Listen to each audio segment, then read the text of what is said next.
Well, let's get going. Go for it.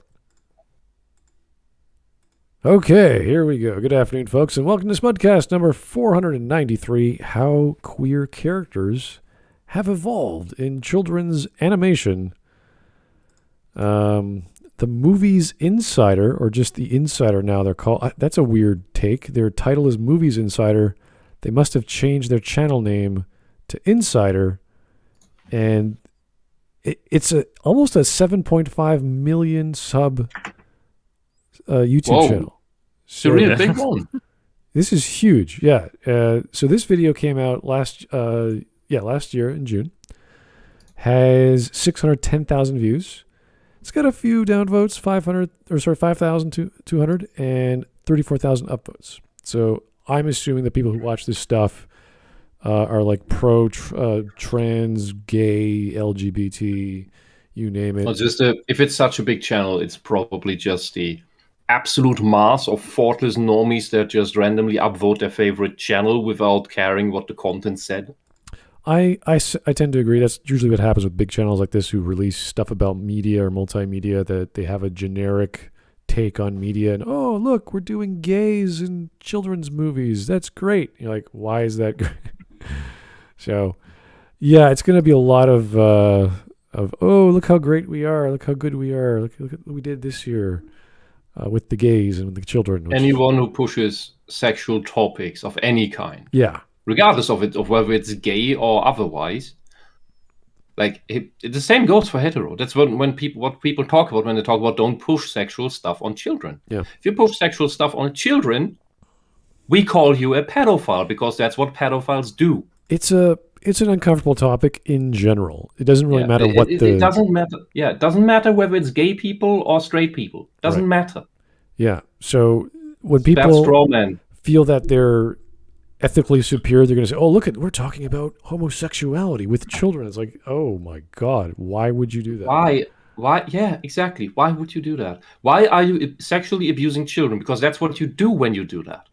Yeah. So these shows are kind of weird in general. These, I don't know, cartoon for kids, cartoon TV. What's the channel name? I don't remember, where it's broadcast on the States.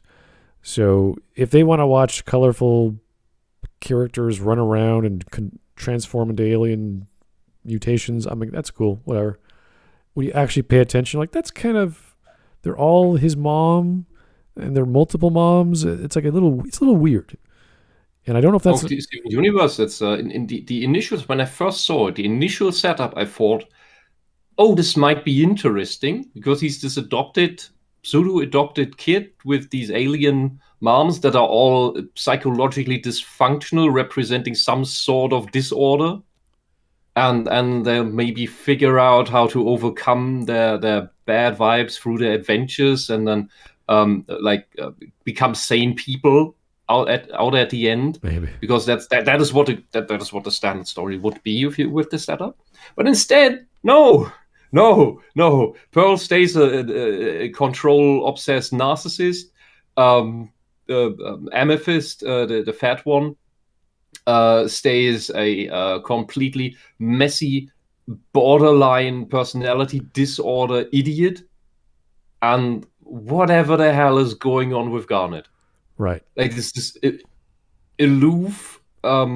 She's the most sane one, I'd say, but she's too aloof to be around. Like she's almost what do you call this? Absent. Right. She's almost in that sense she's neglectful because she does not intervene enough in the bullshit of the others, while at the same time, since she's these two kid crystals, Ruby and Sapphire, that are in perpetual, technically speaking, perpetual sex with each other.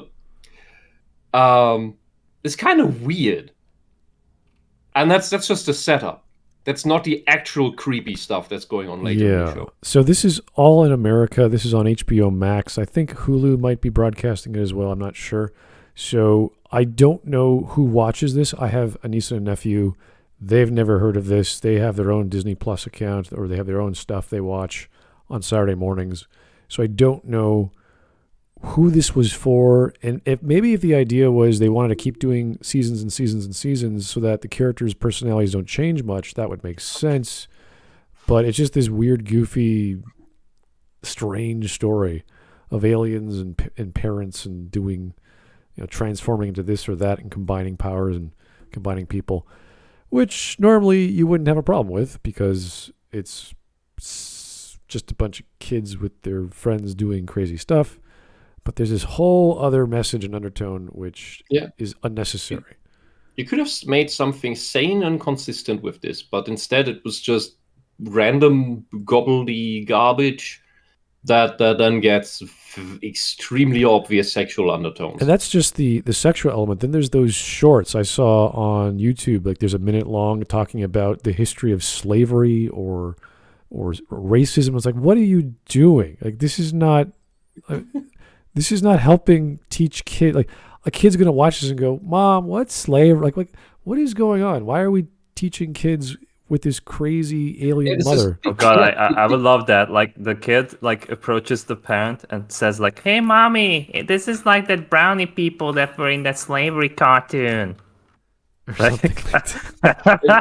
thing is, because this is about American guilt, and the equivalent, if this kind of cartoon would be made in Germany, is that in these shorts, these cartoon characters would constantly be talking about the Holocaust.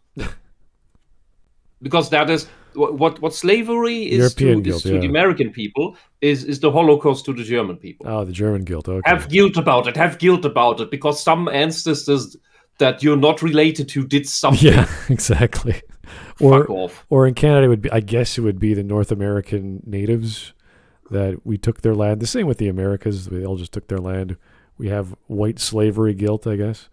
Or occupiers. Give them more rights than the normal Canadian citizens. That's true. Can't they even own tanks? They can own artillery. They could own all kinds of guns. Yeah, we don't. We can't do that unless we have a permit for.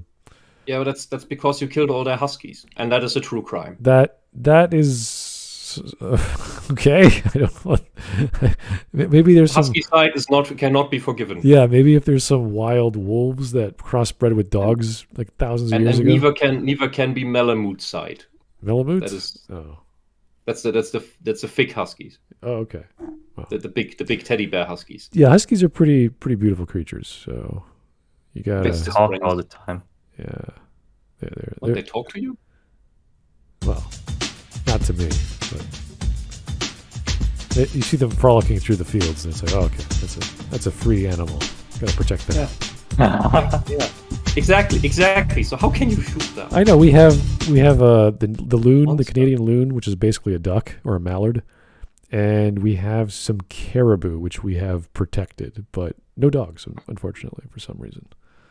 I don't know why. Shouldn't that be like your national animal? We should have a beautiful husky as the national mascot of Canada. I think that would make Canada more attractive. Just to have a dog who's a husky. I think that would work. It's funny because I always associate huskies with Alaska, but then again, it's right next to Canada. So. Exactly. Yeah. Exactly. Just have a husky riding a moose. I think if we have a loonie and a toonie, which is basically a $1 coin and a $2 coin. If inflation or whatever, like say the $5 bill costs too much money to make, which is going to be hilarious if inflation gets that bad, the next one should be a husky and printed on it. We'll call it the husk, or the I don't know the puppers. That would be nice. I don't know. Canada is only a husk. Yes, what it used to be. I'm gonna pay my lunch with a pupper. Okay, there we go. What the fuck? Anyway, that's how we talk about our money. It's pretty funny. Anyway, talking about money, I just got absolutely insane news. Insane news from what? Yes, I just need to check if this is the actual headline. Okay, go ahead. Oh yes. Apparently, our idiotic Green Party socialist. Oh boy. Bullshit minister, a woman, just wants to give another 200 million euros to Afghanistan. Why? Why? Yes. Isn't there a war in Europe happening right now? Why would you? No. Wait. We need to help the Taliban. What? Wait, what? What's going on? Raping women? Probably. I feel Germans are pretty good at that. She's a feminist from the Green Party, so yes.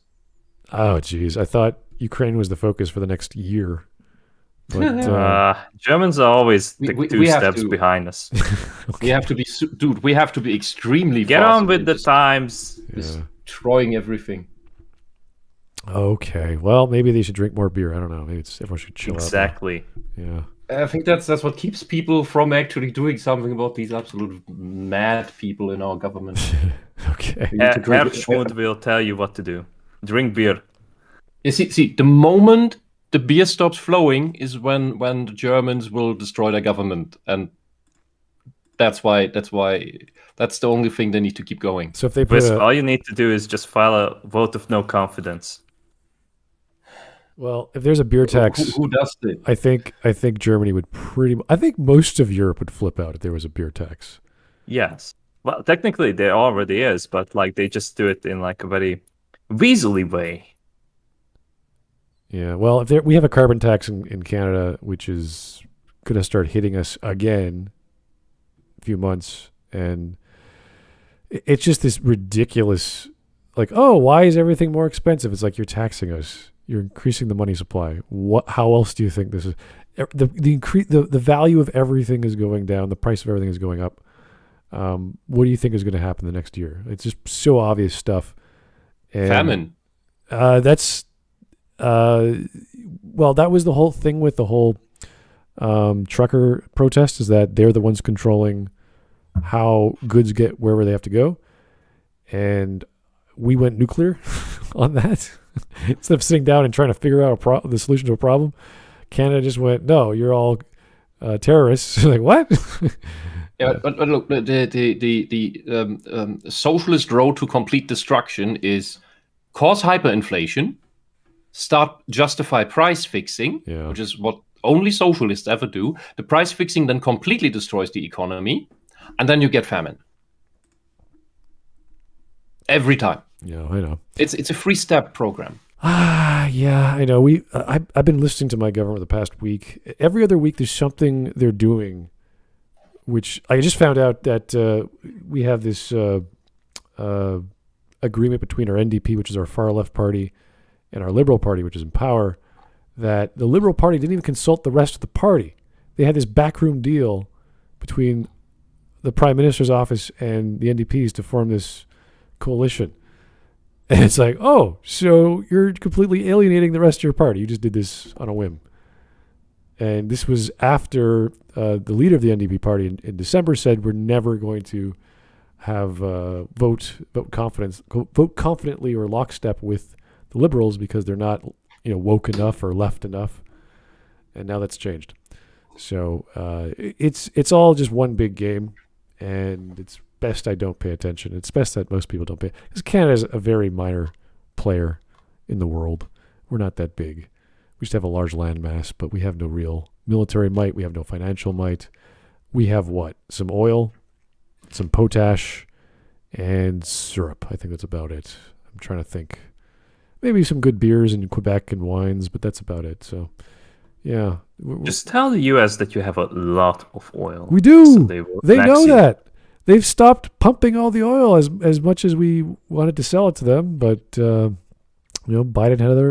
was like, yeah, no, we're not going to do that anymore. And he liked to asking the Saudis for more, but they haven't agreed to his demands, which is weird because we're like, hey, buy our oil. And they went, no. So, yeah, I don't know what's going on in the world of energy. And that's why I've been like pulling my hair over the past 3 weeks at the stock market. I'm like, what is going on? Oh, I love it. I bought like some energy stocks and they went up by 200%. So Whoa, Jesus. I'm like, oh God, I struck the gold finally. Wow, that's amazing. Holy shit. I guess Europe's a bit different marketplace then. Okay. I don't know. I bought American stocks. Really? Yeah, ET.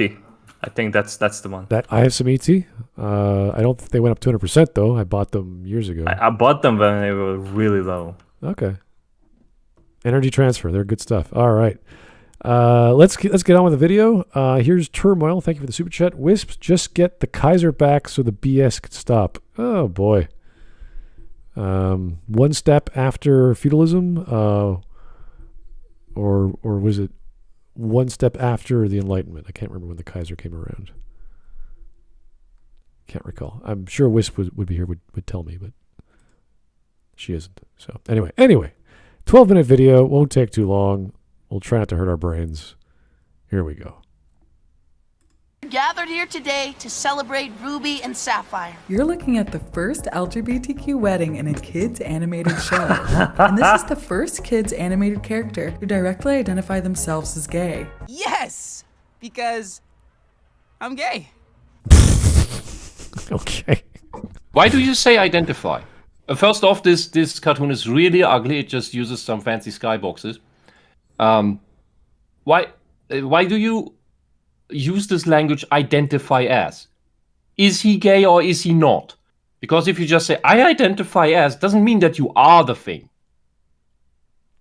When somebody asks you, identify yourself, you say your name. Right. Or you say, I'm American, I'm from this country, blah, blah, blah. It's very easy to say what you are when you have a label that everyone knows what you are.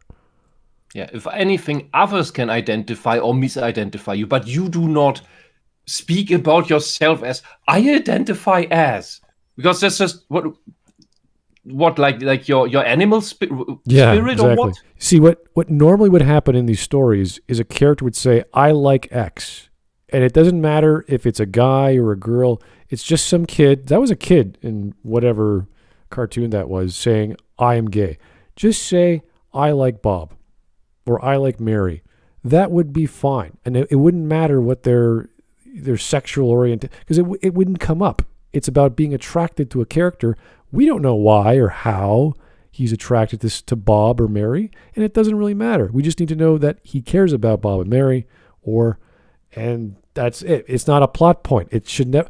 If it was a plot point, that would be another story entirely, and then you'd have parents knocking on doors of whoever made this thing, saying, "Wait a second, how is this a story about a gay boy, obsessing over a gay man? That's not. You should not be telling that story. That's wrong." So there's certain things you do and don't do in storytelling which you don't have to, which is have a kid mention they're gay. It's awkward. It's weird. It's not going to come across very well. Like I don't even know what that show is. I'm like, ugh, that's not how you do it, folks. Okay. It's one thing to love someone or to like someone. It's another one to say, I want to have sexual relations with my male teacher and I'm a guy. It's like, you're 7 or you're 8. That's creepy.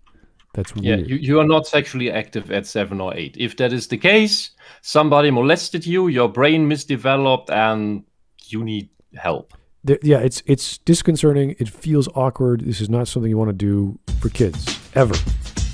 This is something between parents and their children, and that should be outside the purview of government, media. I don't know who else. I can't imagine someone writing a story like this and expect their audience to be taken seriously. That say, okay, here's a young adult story where you have a 9-year-old saying how much they love the same sex. Like, it's weird.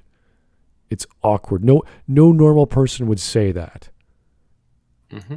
This is not how it is, and this is not how people behave. This is outside of the topic, because the topic is creepy enough, but in terms of writing style and believability, doesn't go that way.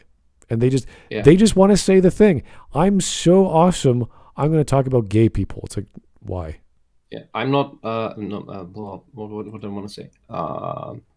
Neither are you sexually active at that age, nor are you aware what a sexual orientation is or how it will end up with you. Right. This is something. When I hear like 12, 14-year-olds telling or being told that they are homosexual, like something's very wrong. Something very wrong is going on. There's a reason why a lot of young adult anime and manga that has girls' panties or bathroom scenes or whatever. There's all kinds of scenarios in young adults' high school life where there's girls taking their clothes off or boys taking their clothes off. They're all awkward and scared and embarrassed every single time. That's a normal reaction. It's normal. You're freaking out. Unless there's like the weird kid in the corner who's just like dead to everything. the super genius who doesn't see anything as emotional. That's a character trait. Yeah, and the one creepy kid that is having the ugly face on, that is getting off on it, because that kid also exists, and that is the creepy guy that nobody wants to hang out with because he's disgusting. Right. So.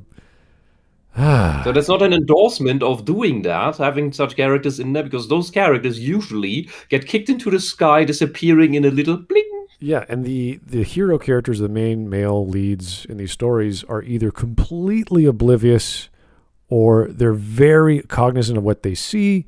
They get the nosebleed, they get the cheery cheeks, and they get scared. Yeah. Every time. What did I? Because I still had the watch together muted from last time. Apparently, it remembers that. What did I say around the Steven Universe marriage? Those two alien female characters. I have no idea what they are. What are they, aliens? Yeah, but what did the video makers say? This is 2018. This is the first time we had gay couples in a cartoon, and then they had the 2021 of that black kid saying he's gay. Okay. So I didn't miss anything. Okay. No, we're good. Okay, let's keep going. Here's HBO's Jew Detective. Thanks for the one. No, Spud, that kid doesn't like Mary. He is a Mary. All right. He can identify as whatever the hell he wants. I'm not watching that show. Yeah, it also doesn't make him what he identifies as. We call that make-believe on the playground when we play Power Rangers. These are just a few examples in a recent push to include more queer representation in children's... Oh, so it is a push. So it is deliberate. Yeah, as we heard from Disney, this... I thought that was a right-wing conspiracy theory. Well, we just heard from Disney this week about the co-CEO or whatever his name is, mentioning that we have an agenda. It's to get 50% of our stories to have gay storylines. Yeah, that was a very sudden. Just there are not enough gay people for that, and why? Disney makes children's content. Yeah, I don't like mind. Florida threatens them that okay, no more kindergarten and low one or second grader education about sex, and all of a sudden they just come out that wow, we have to protect them. The interesting thing is Disney Plus. Every time there's a plus. I think that's because that started with the atheism movement, the American atheism movement. Once it got taken over by feminists and social justice warriors before the SJW term was established. They re-Christianed it from atheism into atheism plus, and every time something had added a plus, it was suddenly running social justice propaganda.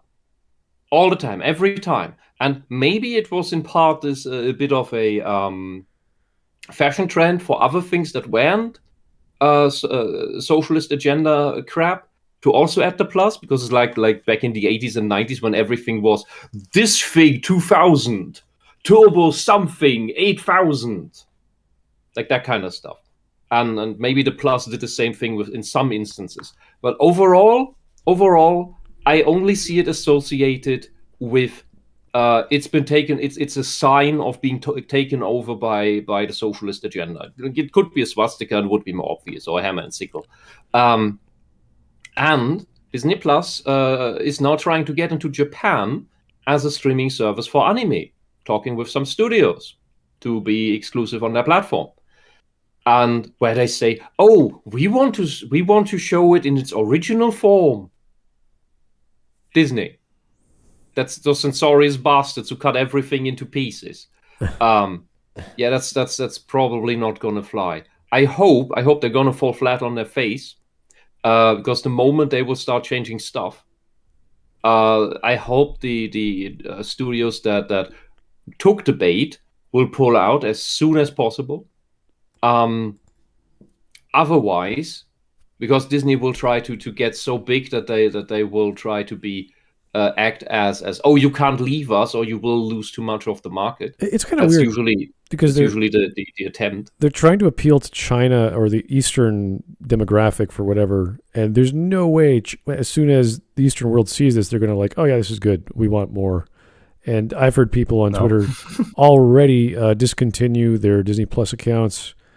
And I don't know, like they sold their stock in Disney and all these other things that they're never going to get involved with, all because of that announcement. So I'm like, oh, it's extreme, but I'm getting my subscription for free, so I don't really care. I don't watch it anyway. It's only for when my niece and nephew come over, so it's not a big deal. But if you want to tell an adult story, an adult Disney film, which I'm sure there are for young adults, whatever, that have gay characters, fine. But 50% sounds a bit much. Mm-hmm. It sounds a bit strange. Like, why would you do that? If you want an interesting sort of goth weirdo character in the corner or a side character, that's great. I love that. Mix them up. Have them be weird and eccentric. That's cool. Change their sexuality. Don't really care. Fine by me. But in a kid's show, that's a bit weird. That's strange. I remember... I think that they're going the hard normalization of homosexuality now so that they can afterwards salami slice themselves right into normalizing pedophilia next. I don't know. I'm trying to remember... It looks to me like what's been coming out lately, and all the bread tubers and adjacent people who've all been shilling and making excuses for all the pedo shit that Hollywood and their likes are pushing out. They're going to try to push hard for that now. Yeah, and the socialists always keep trying, and when they feel strong enough to push for that. In the 90s, the back then fledgling Green Party did exactly that after they had just swallowed the peace movement, and only to take the name. And after the people from the peace movement that had joined the Green Party and thereby given them their name, it was Bündnis 90, Alliance 90. That's why the whole party is called Alliance 90, the Greens. But there's nobody left from Alliance 90. They immediately left after they noticed that the Greens aren't actually interested in peace. And during those party congresses, there were open discussions, like the motions, and openly discussed to legalize underage sex with adults. That was in the early 90s in Germany. And they got a lot of flack for that and backpedaled on that very quickly. But all their politicians that spoke for that and signed the petitions for it, they stayed in that party. And later on, when we had the Social Democrat plus Greens coalition, those very same politicians, I think Jürgen Trittin was one of them, became ministers. They were in power. People who support pedophilia are in power. It's funny because we've had these stories not for kids, but for young adult or coming of age stories, young adult stories in the East from Japan.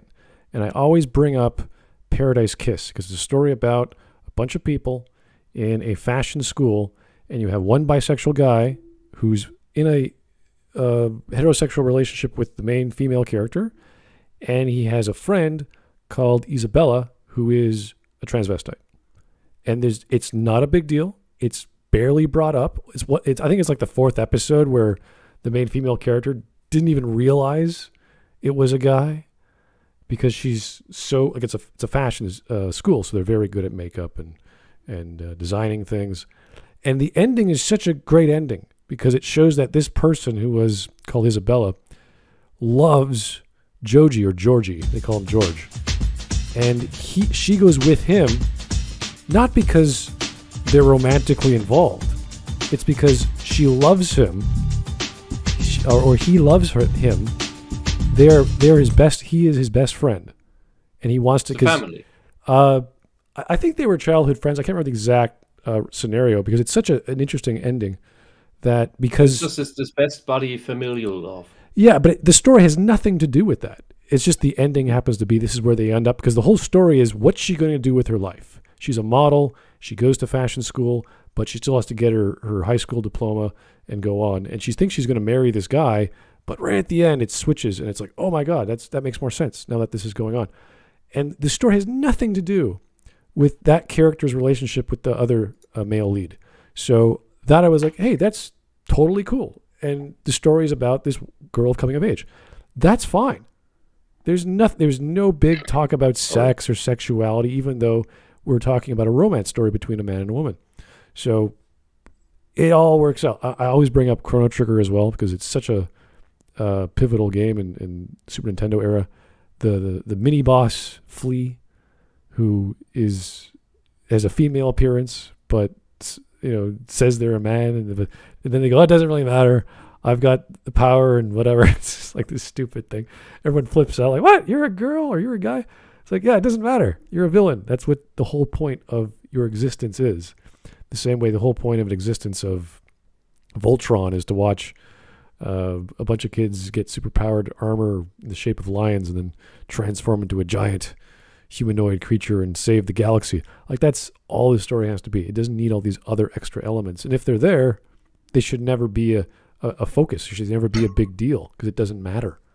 Who cares who Lion-O or Chitara are boffing on the weekends? We don't care. It doesn't matter to me. Anyway, let's keep going. Here's Jorts, Jorts. I'm not sure where your name comes from, but thank you. Can't stand the Atheist Plus movement. Oh, God, that was a while ago. People, because they all desperately and evidently wanted to be the next George Carlin. Wow. As they aped most of his material, but lacked the intelligence. C++, the programming language, also like an atheist movement thing.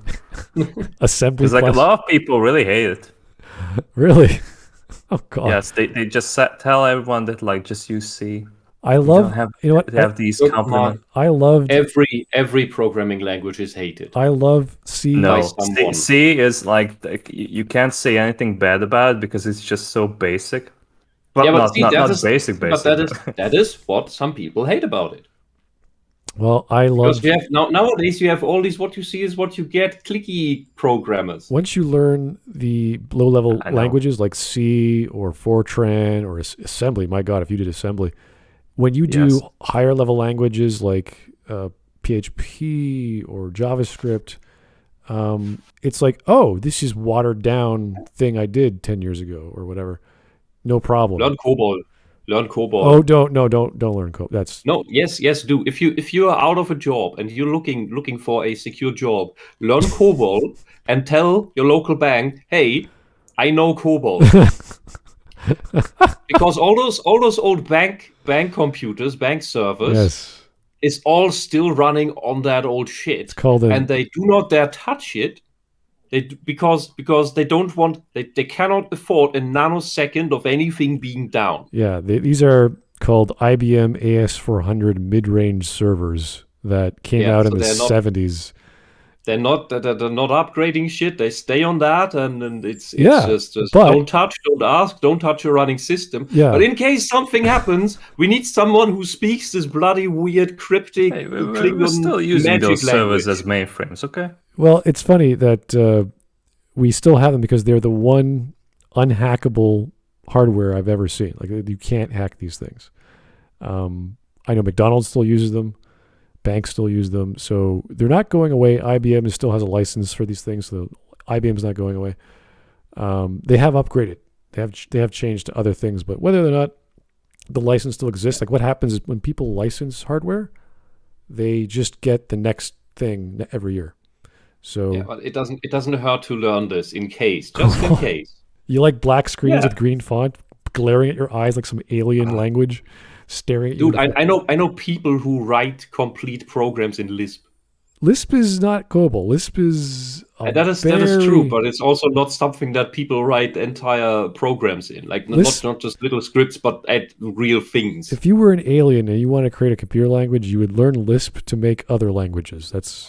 Yes. Yeah. It's also why I've been told by a lot of people that they all agree that if you want to learn other programming languages, learn Lisp first, and then you can crunch your head in so many ways that learning anything else is easy pie. It's basically like no. You hear someone say that and you just ignore them for the rest of your life. You know Lisp or Eiffel? Wow, you're awesome. Anyway, I'm gonna go back.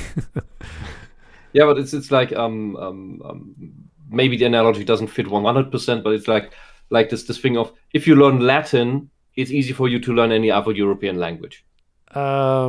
No. It's what they say. Honestly, I don't know. I made the mistake of not choosing Latin. Learning a low-level language is probably the best bet if you want to learn other languages. Lisp is a bit high-level. So, like iPhone is high-level, I mean, JavaScript, all those. I'm not saying you should start with Lisp. Right. I think C-base... I was only asking about the C++ joke. I know. Okay. Atheist Plus. I'm sorry, Mark. There's too much autism in this stream for that joke. Yeah, Atheist It's all Plus. my fault. I completely avoided that when I heard of that, and I was like, good. Didn't touch it. Like there was the immediate split between the non-socialist atheists and then all the feminist sims, you could say, that immediately, just like in Christianity, switched like out. The Western and the Eastern Roman Empire succeeded from each other. And they immediately switched out their atheism for a belief system of feminism and socialism. So where is Constantinople in this?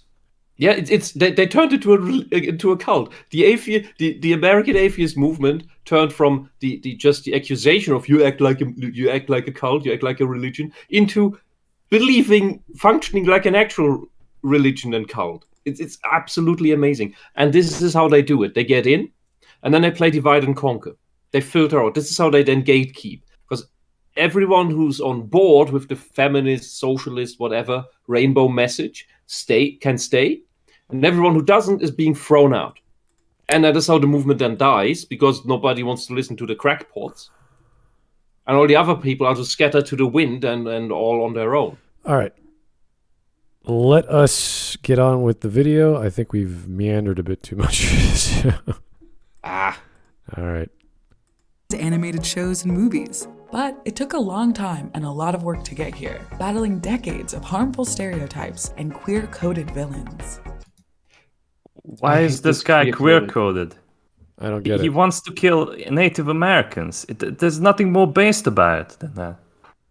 It's because he has little bow ties in his hair, like as was standard at the time in fashion. A bit of his mannerisms are like flamboyant, but on the other hand, like it's like a way to like him expressing himself. Right. Yeah, it's more fun to animate that than just him. Yeah, and he doesn't have that many scenes anyway. But he's mainly just greedy and a bit emotional, but in the competent way. Yeah, and if he didn't have this hair, he'd have a wig that was poofy and flamboyant. So it's the same idea. Yeah. I also like that, like every single time, like this is supposedly like queer representation in animation. It always has to be the villain or like the worst characters ever. It's a good representation. Hey, look, the bad guy. Oh, this is just like me. Yeah, look. God, if you've seen what's going on in the gay scene, like it's actually proper representation because there's a lot of psychopaths going around there. I've worked for the government. Evil and cannot fucking get around. more gayer than that. Oh, yeah, there are good gays out there, but they have trouble. They have trouble that want to be monogamous, but they have trouble finding partners who also want to be monogamous because the vast majority of the gay scene just wants to fuck around and have open relationships. And and they don't care about the feelings of others. That's then the problem of other people. Mm-hmm. So, if we're being honest, having the villains be gayish is not that far from reality. So, Mike, are you gay? However, this character isn't gay. Or we know nothing. We know nothing about his interests. How's it going, Hello, Mike? Good. All right. So we're doing the video. We're 30 seconds in. Yeah, and this whole queer coded. That's just stereotyping. I thought that was bad. I thought stereotyping was bad, but now it's okay since we call it coded now. Yeah. Wow. And every prejudice we have against the character must now be true and accepted. This is the worst. This term itself is gaslighting. It tries to manipulate how you think about things. Okay, here we go. You know, it was sort of not so much busting down these walls, but just... Your name is Rebecca Sugar? Yes, this is real. Yes, she's the maker of Steven Universe and plays that horrible ukulele. And She looks like she has beard shadow on her upper lip. What the hell is going on there? Some sort of hormone replacement therapy, I'm guessing. Yeah, possibly. Because that looks like she's a bit on testosterone, judging from the facial structure now. And from what she's written and what she's connected to, there are indications for the P topic where we can't talk too much about, or YouTube might get angry. Well, usually when we have celebrities with high status, they tend to change their name for personal reasons or whatever. But if you're just some person behind the scenes changing your last name, is this like a family thing? You didn't like your mom or your dad or your single parent household, so you want to get away from that world and go to your bisexual gay world, and okay, I'm going to call myself something cute like a Candy or. No. Did she change her name to Sugar, or was that her natural name? No, that was the name.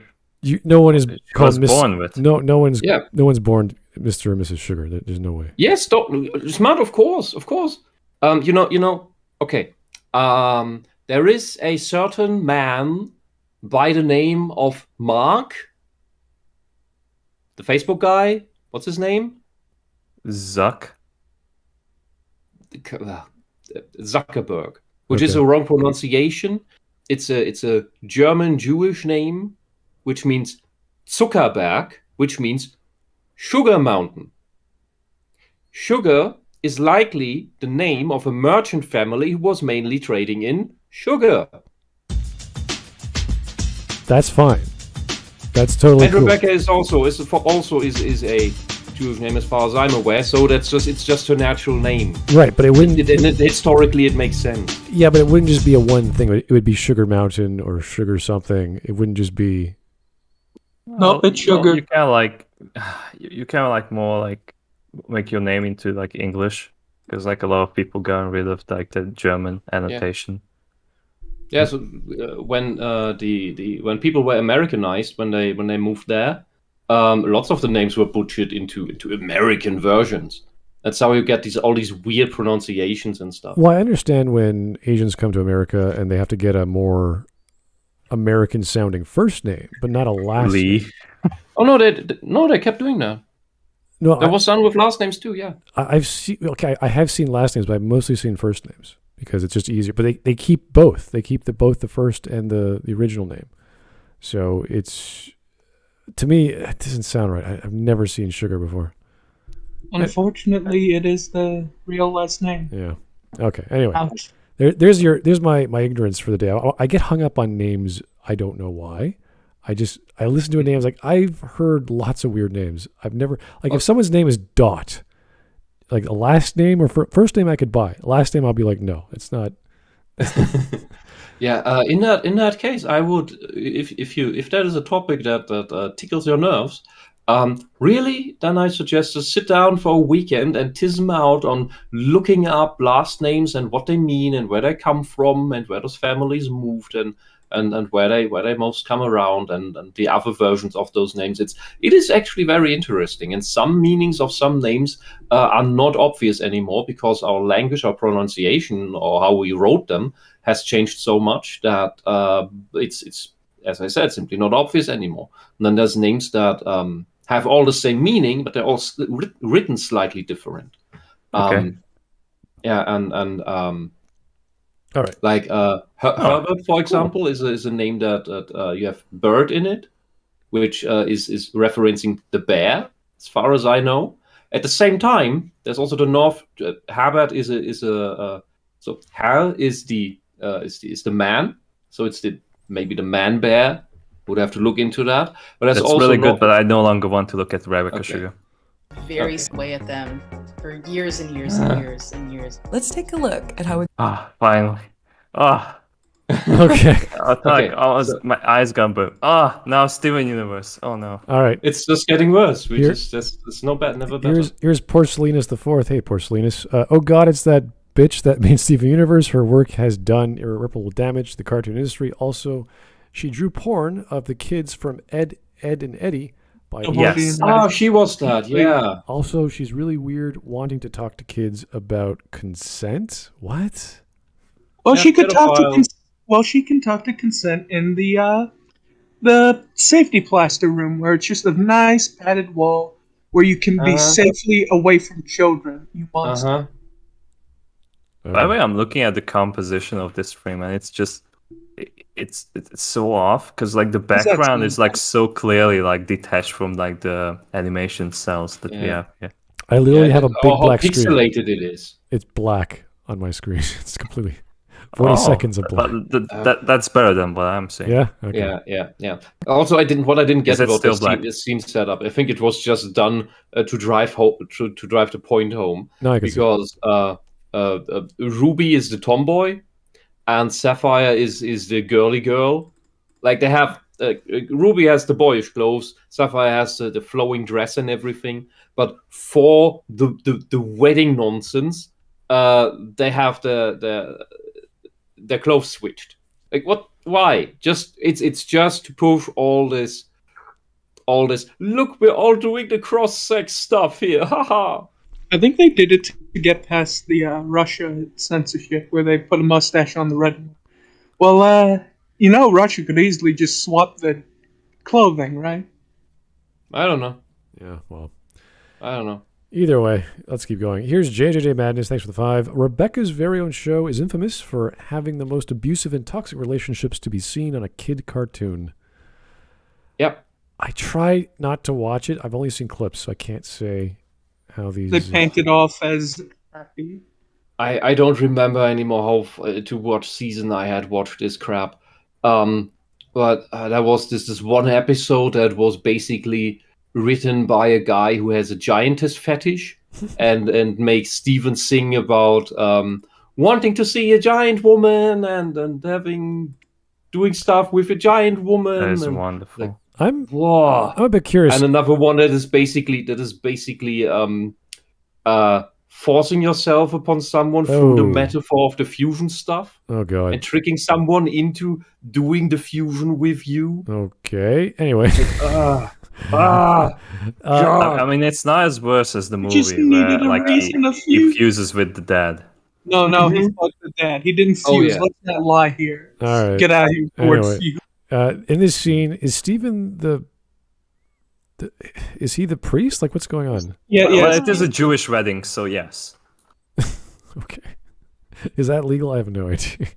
Can kids be priests? I have no idea. Well, you have to look up like which state it was. By the way, it's California. Okay. Anyway, let's go. Got to this from this. What? This is a scene from That's the at least honest. 1933 animated Flip the Frog short, Soda Squirt. The flamboyant character turned Hyde-like monster pretty much sums up the extent to which queer characters appeared on screen at the time. A year later, in 1934, the Motion Picture Association of America started enforcing the Hays Code, which banned in films, quote, sex perversion or any inference to it. That was the same year the US government established the Federal Communications Commission and the first set of commercial TV regulations. This created an era of internal censorship, out of fear of being hit with reprimands, fines, or having their broadcast license revoked. But creators did get creative, especially when it came to animated films. People actually found a lot of ways of inserting queerness into cartoons and stretch the boundaries of the production code, because animation in itself is a medium that... The music is too loud. You can barely hear her. I can perfectly hear her talk. Okay, then my ears just are have to dying. concentrate on her lips. And Oh, like read God. the lips. Oh God! Why did you say that? Well, lucky for me, my eyes are dilated, so I can't see her flabby lips. Yeah. Well, I don't agree with her. People were just doing fun stuff, and that's all. I'm sure she works out. It's just a feminine fellow from the 1930s. Pay no mind. Can someone from that era confirm this information, or is it just like, oh well, I saw this thing. This is my headcanon from now. By the way, this is canon now. Yeah. Until animators from the time, animators and writers from the time tell us that that's what they did.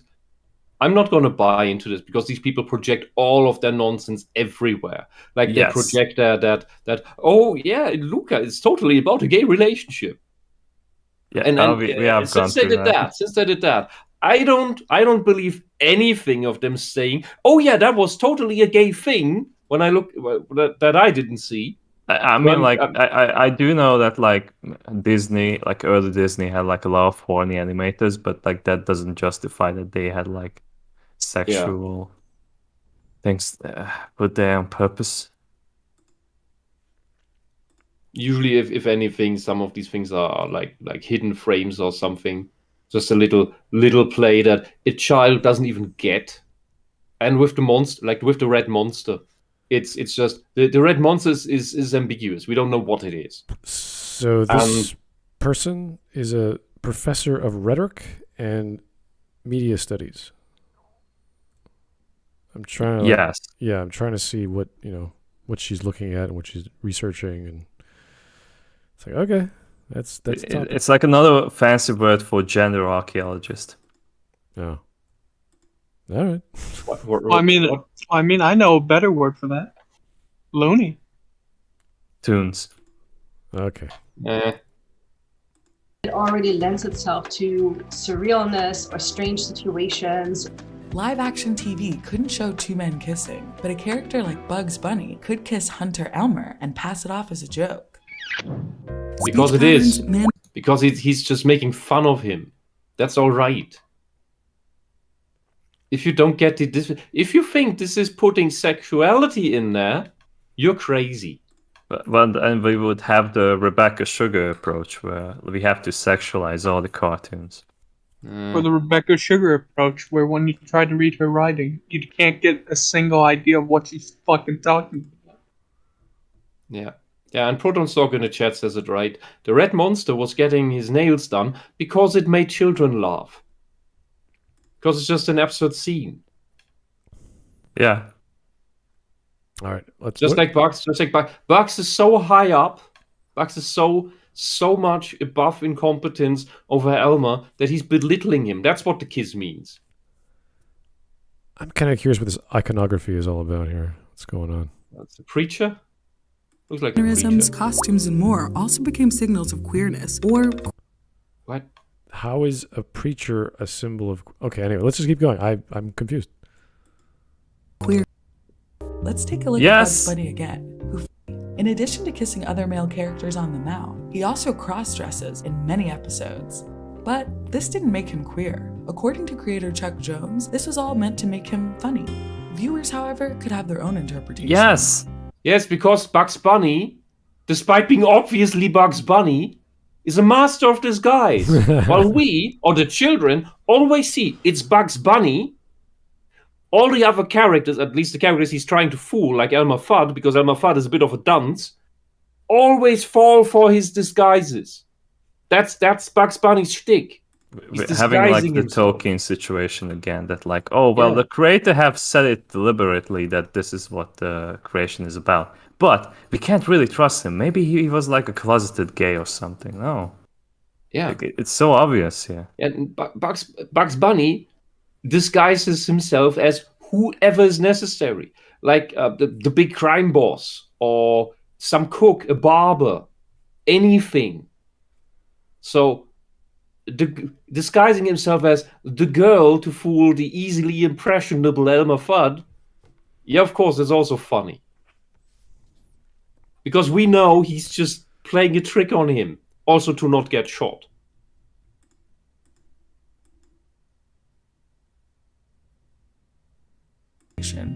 RuPaul, for one, has said that Bugs Bunny was his first introduction to drag. Cartoon. That is sad. Good for RuPaul. I don't care. That is fucking sad. Random person who does drag watched cartoons from a kid and liked high heels or whatever. It's like, at what age, I wonder? Yeah, I don't really care. Like, kids can like boys can like girl things, and I was like, that's fine. Yeah, good for you. I don't think Hitler gave me my first impression of vegetarians. Yeah, I don't think he was like, I'm going to be a drag queen when I grow up. It's like, no, I don't think he decided. Yeah, but if you're gay, doing drag is not that far away from that. and it's not anything to do with the trans shit. I'm not going into that right now. Right. Maybe these people will. This is stuff that parents would talk to their kids about after, not during, or like, hey, do you want to be a drag queen? It's like, no one ever says to their kid, hey, all right, I'll help you out with that. Because that's what you want to do when you're 4. It's like, what? No. That's not how this works. Characters were also given the freedom to veer from traditional gender roles. So we could see characters like in a they're animals. And there we go. That's like the whole point of this scene, that like the bull that was like wild, big, like can destroy anyone from like the looks of it. It's just like a very tame animal that like gets impressed by flowers. Yeah, it likes the appreciation. Subverting your expectations. Yeah, that's the joke. And that is the basic of Looney Tunes. Subverting your expectations. This was one from Disney, actually. What? This is from Disney, actually, I think. Yeah, whatever. But all the Looney Tunes things, all the Looney Tunes cartoons, the classic ones, they're all about subverting your expectations, including with the slapstick.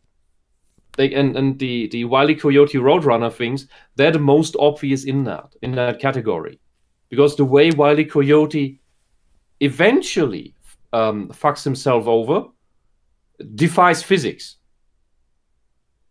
Like he's trying to catapult himself, to throw himself in front of the Roadrunner, and then instead the catapult, like he stays in place, but the catapult turns on him from the ground and does a 360. That doesn't work. But that is the subversion, because that's not how physics works. That's what makes you laugh. It's absurd. And the Looney Tunes cartoons also do this in more subtle ways. Like lots of the conflicts between Bugs Bunny and Daffy Duck are more rhetorical matches in between the slapstick for the children. God, this general shit. Okay. Dominant bull who refused to fight, or a tea-sipping dragon. Queer coding may also have been a way around censorship, but it wasn't ideal and relied on harmful stereotypes. Okay, so all British people are gay because they drink tea.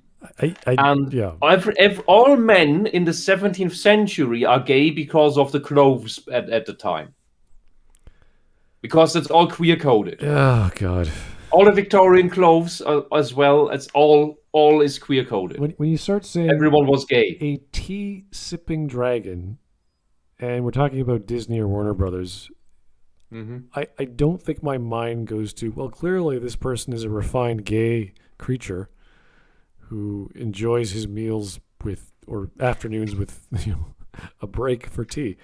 At no point do I go, well, yeah, it's just exactly what dragons are supposed to be in the 20th century, homosexual and drinking tea, which says very much about the Chinese, the Indian, and the Japanese, and everyone, other culture. Pretty much every culture drinks tea, okay? So I don't think. Yeah, the thing with the dragon is simply, the dragon is this all-powerful ancient beast, and then has this dainty teacup.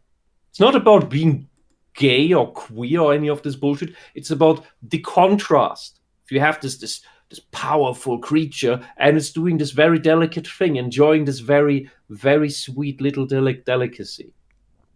Not sweet necessarily, but you know what I mean. Yeah, it's like having a digestive after a meal. Like you're eating this giant steak and a beer, and you got this massive 24-ounce steak, and you're like, arr. And then after that, you're like, I'm going to have some cognac. I'm going to have a little shot of whiskey. I'm going to have a nice creme de banane or whatever, just because that's the kinds of things you like. There's nothing wrong with that. And on a side note, the argument that RuPaul got into drag because into that kind of cross-dressing because of Bugs Bunny. No, that's that is exactly the argument Christian conservatives would bring up for wanting to ban these cartoons. Oh. This is exactly the point. It's exactly the argument. And back in the day, everyone said, "No, it's all harmless. It's nothing. It's just fun. It's just fun." And we also agree that it's just fun. But here now we have the pro-rainbow fanatics. Often not. I doubt that the speaker here, the woman, is part of the rainbow bullshit. But now we have these fanatics, all, if not projecting, admitting that yes, it is all gay, and it's good that this happened, and yes. So before it was like, no, it doesn't, it isn't there at all, and now they say yes, it is, and it's good that it is. What the hell? What the fuck? No. Honestly, I think there's a more sinister motive what caused him to be that way. Yeah, of He's course. just saying that as a like a second layer there to hide the real layer. Yeah, it's just that they feel so powerful and in charge right now. They control society right now, that they're going full overboard, and they want to go full throttle to the point where they can say yes, pedophilia, yes. Okay, let's keep going.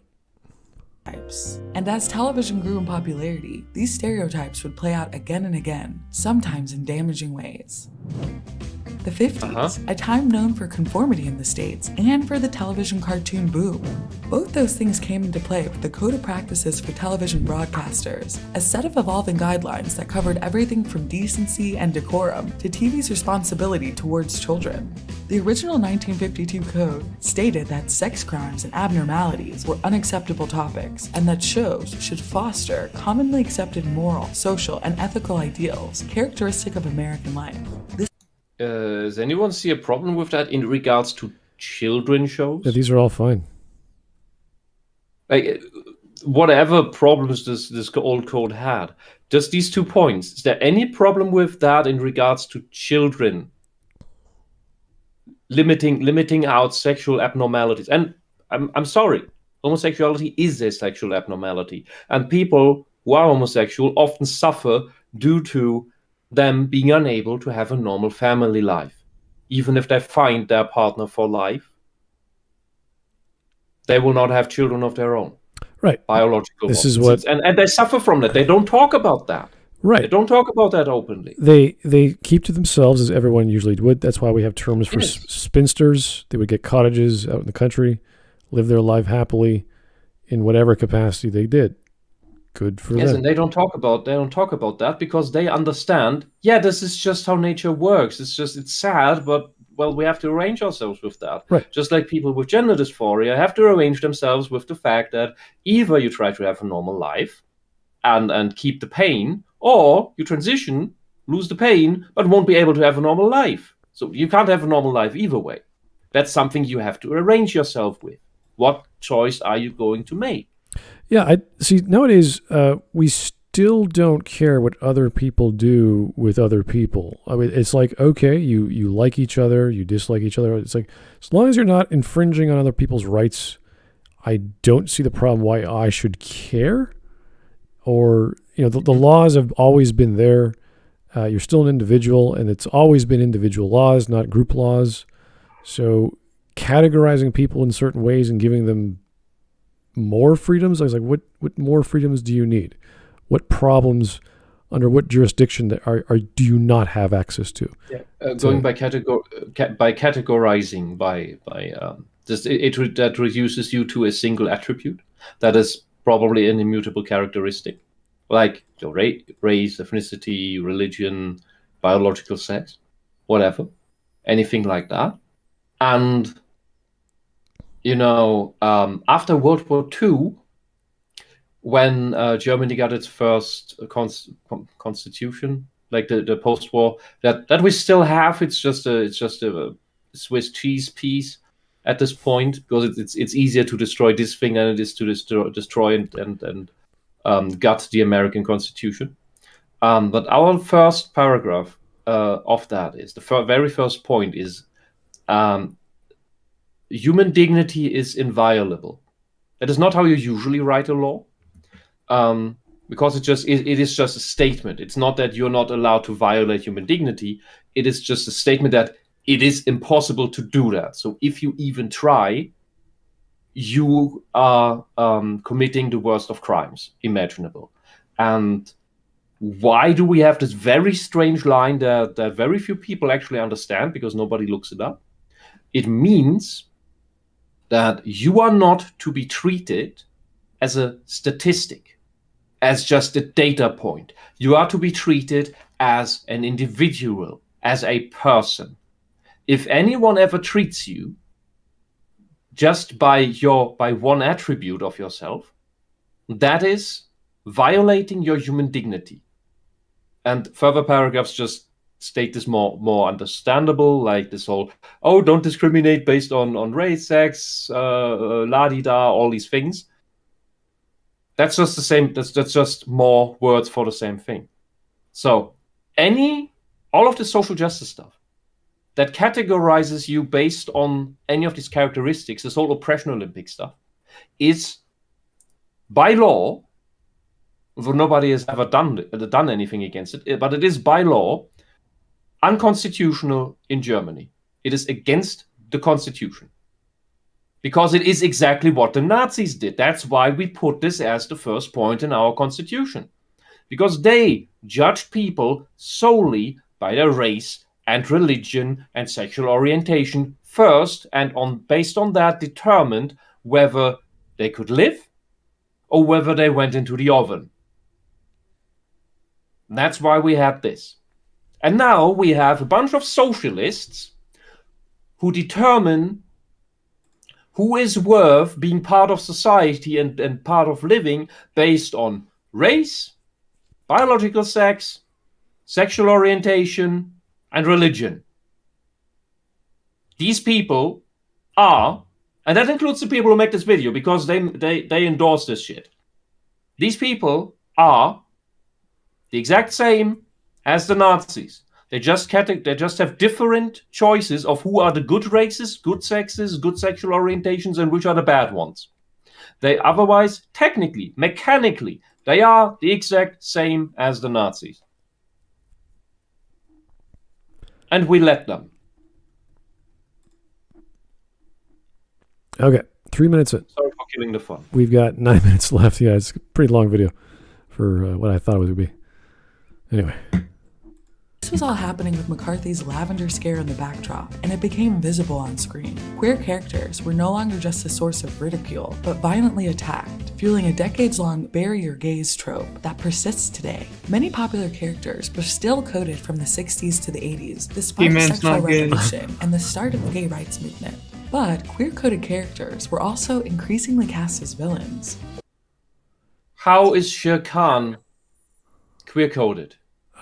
Let's just, every time she says the word coded, just forget about it. How is he a gay stereotype? He's just aloof. Every time they use that term. He's smart. He's talking exactly like cats usually do, which is like, could be regarded as flamboyant, yes. Yeah, they're implying a series of stereotypes which may be associated with gay people or may be associated with people who are egotistical or they think they're better than everyone else, or they know something that someone else doesn't, or whatever. It's an emotional. Look at his upturn. He has a giant chin, and his head is upturned, even as he's sitting, even as he's at the same level as Carr, but he's still looking down. He's looking down over his nose at the other because he is the ruler. Or sees himself as the ruler. And in the Baloo cartoon, where everyone is anthropomorphized, Shere Khan plays the CEO of a big company, has a big suit on and sits there, and he looks very regal in that as well. This is not queer coding. This is just he is a ruler. He is sure of himself. And he knows how to talk to people. Yeah, it was kind of odd. You don't need to be gay. You don't need to be gay to do that. It's kind of how previously she brought up the lavender scare, which was McCarthyism, but it got combined with McCarthyism as the belief that the gays and lesbians were infiltrating the government or whatever, and that's part of them being associated with communism.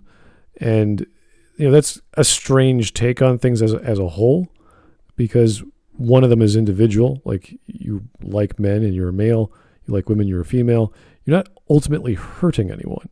Now the other one is. And yes, good dragon. Thanks, suave is the word I was looking for. Sorry. Oh, and this, yeah, you could say that. There's lots of ways to describe, but women like this kind of man. Yeah, there's women like the man who is elegant, who holds himself well, who projects competence and dominance into the room.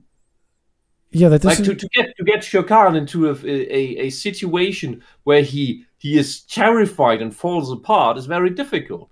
It's when he is not easily shaken, and that is what women like. It's when we see this in children's cartoons and they're associating that with homosexuality. We're like, where are you getting that? How are you getting, and why would you project that idea onto a kid show? That's the problem that I always have with these people, because you can say, yeah, this guy could be gay, or but that's not even part of the story. It's not even part of his character. So there's this great example character that Mark, the cat from Red Dwarf. Yes. Always super flamboyant, but he's homosexual. He's into women, and he wants to shag every woman they come across. Yes. And he's just very because he's evolved from a cat millions of years ago, his species, but he looks human, and he's basically they cast a black dancer for that, so he knows his moves. He is dressed in this super flashy 80s style, I don't know, disco fashion stuff all the time. His hair is always perfect, and he, even when they go on excursions on the little shuttle thing they have, it's always a priority for him to look good. Yeah, so and he always takes like 20 suits with him, so that every day he can wear a different suit. Because he'd die if he didn't have enough suits. These people would instantly say, that character is gay coded. Because if they said, he's gay, he's a gay character instead of a heterosexual character, nobody would bat an eye. Fits just as well. However, because he's very vain, he's very narcissistic. However, which is interesting, that is something you find a lot in the gay scene. However, there's nothing wrong with that guy being heterosexual, because those people also exist. It's just that these traits seem to be very present in this subset, in this demographic. Yeah, it's like which when we I find a bit sad. When we see flamboyant black men in North America wearing three-piece suits, a cane, a top hat, all these elaborate get-ups, people think they're pimps or something like that. But in reality, that's just how their culture dresses. They've always dressed nice on weekends because they usually go to church, to some festival, and it's part of dressing up, and that's what you do on weekends. And do you know of these? I forgot which country. These Millionaire Beggars. It's in some African country. Really? And they have nothing. They're really just beggars. But they every dime they get, they spend in super good looking, flamboyant clothes to look like millionaires. But they actually don't have a dime. And it's to impress. It's also a show, and it is also for a chance to get a good woman and for a chance to maybe get a job eventually. This is all part of their culture. So as I mentioned before, we talk about the well-dressed black people on weekends going to church. Like, that's part of their culture. This is what they do, and it doesn't matter what temperature it is outside. If it's raining or whatever, they're going to get dressed up, they're going to go with their family, and they're going to go to a church, and that's what they do. Mm-hmm. So this is a totally normal thing, and the rest of North America goes, oh, this guy's, he's clearly putting on a show, or he's faking it, or he's a pimp. It's like, no, he's going for a walk downtown after he went to church. That's it, and he's being friendly because he went to church. He feels good about himself. That's what you do. You sing, you cry, they dance, and they go out for a walk on their Sundays. So, and their Saturdays too. Every culture is special that way, and we have to accept. That's what multiculturalism is all about. We accept all the weirdness and all the coolness that comes with it. So that's when I was talking about McCarthyism is, if it was generalized, meaning communism is bad for the state. It's like, yes, that's fair. That hurts everyone. Not just the state. It's bad for everyone. Yeah, but when you're talking about sexuality, that's only about you. And that's where those rights should be protected. And that's where we would take offense to McCarthyism by looking back at it today. Because it's like, that should not have happened. But we weren't mature enough back then to understand that. But to impose this on children's cartoons is just sick. Anyway, let's keep going. Here's Donkey Teeth. Thank you for the one. Remember, fellas, if a character is being smug, arrogant, and deceitful, that means they're gay. This is definitely not a massively homophobic reading of these characters. Yes. It's just imposing their view, because that's what they see. One more from the Copper Owl. Interesting. Feels like I'm reading some kind of noir title. Comic or something. Hello, it is I, the artist formerly known as the Mechanist. Oh, I could tell from your $1.11 donation, yeah. Finally, I made it to a stream. I had so many jokes to say in other streams, but my job sucks.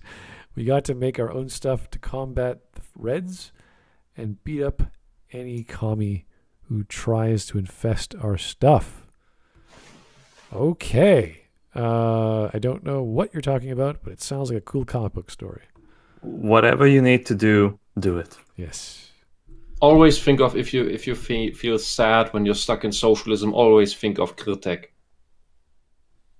All right, 3 minutes. 9/11. And a half. Let's keep going. If you go with a classic hero versus villain model, the hero will embody what's normal, and then the villain has to be the opposite. And an easy way to suggest that is to draw on really obvious stereotypes that suggest queerness. Let's look at the earliest entry. Yeah, you mean a horrible, emotional, and abusive fat woman. That. Yes, that character was based on a fat drag queen, all right, who then died and just couldn't voice Ursula. But it doesn't change the fact that she's just a flamboyant and emotional, abusive. What the fuck am I looking at? Like Dolphin Mom 1 and 2. Like, how are they LGBTQ characters? Why is Dumbo on there? What? Okay, I just had time to look at this. Gubber from How to Train Your Dragon. What are these things? Most of these I don't even know what they are. Ghost Dad 1 and 2. All just disgusting Western crap. Yeah. What the hell is this? There were so many good Japanese stories with homosexual characters. Yeah, but yes, they've been around since the 70s, 80s. What the hell is this list? What is this crap? Yeah. Here's Porcelinus. This is just crap. What the hell? Yeah, I think it's wrong. They're labeling it incorrectly. Porcelinus IV. McCarthy did nothing wrong. Oh boy, all the people he accused of being communists were communists. Well, maybe not all of them. After Perestroika, it was revealed that the KGB had thousands of agents and had funneled millions of dollars to Communist Party USA's headquarters every year. Well, that's been known. So yeah, we were aware of that. Yeah, the thing is, McCarthy was actually correct. His approach on solving the issue simply wasn't the best. Right, that had some problems. Yeah. So what I have to admit, I did watch all the pony stuff, but who is Lyra Heartstrings? When was there a gay pony? Yeah. I don't remember there being a gay pony. There were some dumb episodes with the Applejack's brother. That was that. That was just played for jokes as well. Janine I don't know. Renard. I watch anime, but not the kind of Wait, garbage. isn't that Janine Renard? Isn't she from Gargoyles?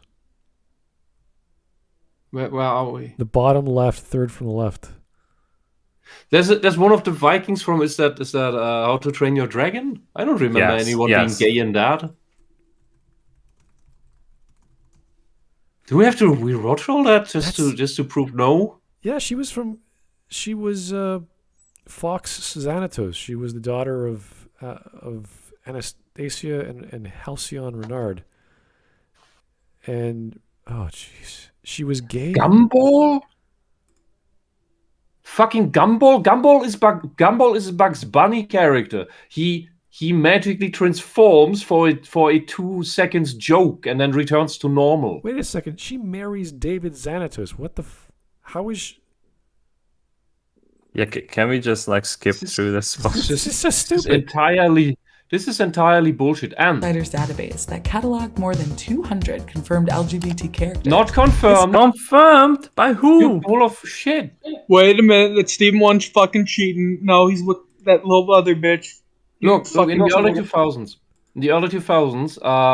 there were people making lists, websites with lists of actual content with all these different things, and of cross-dressing, of sex change for different reasons, like magical and forced and whatever else nonsense, and body swapping, which is its own thing, and all of these different things.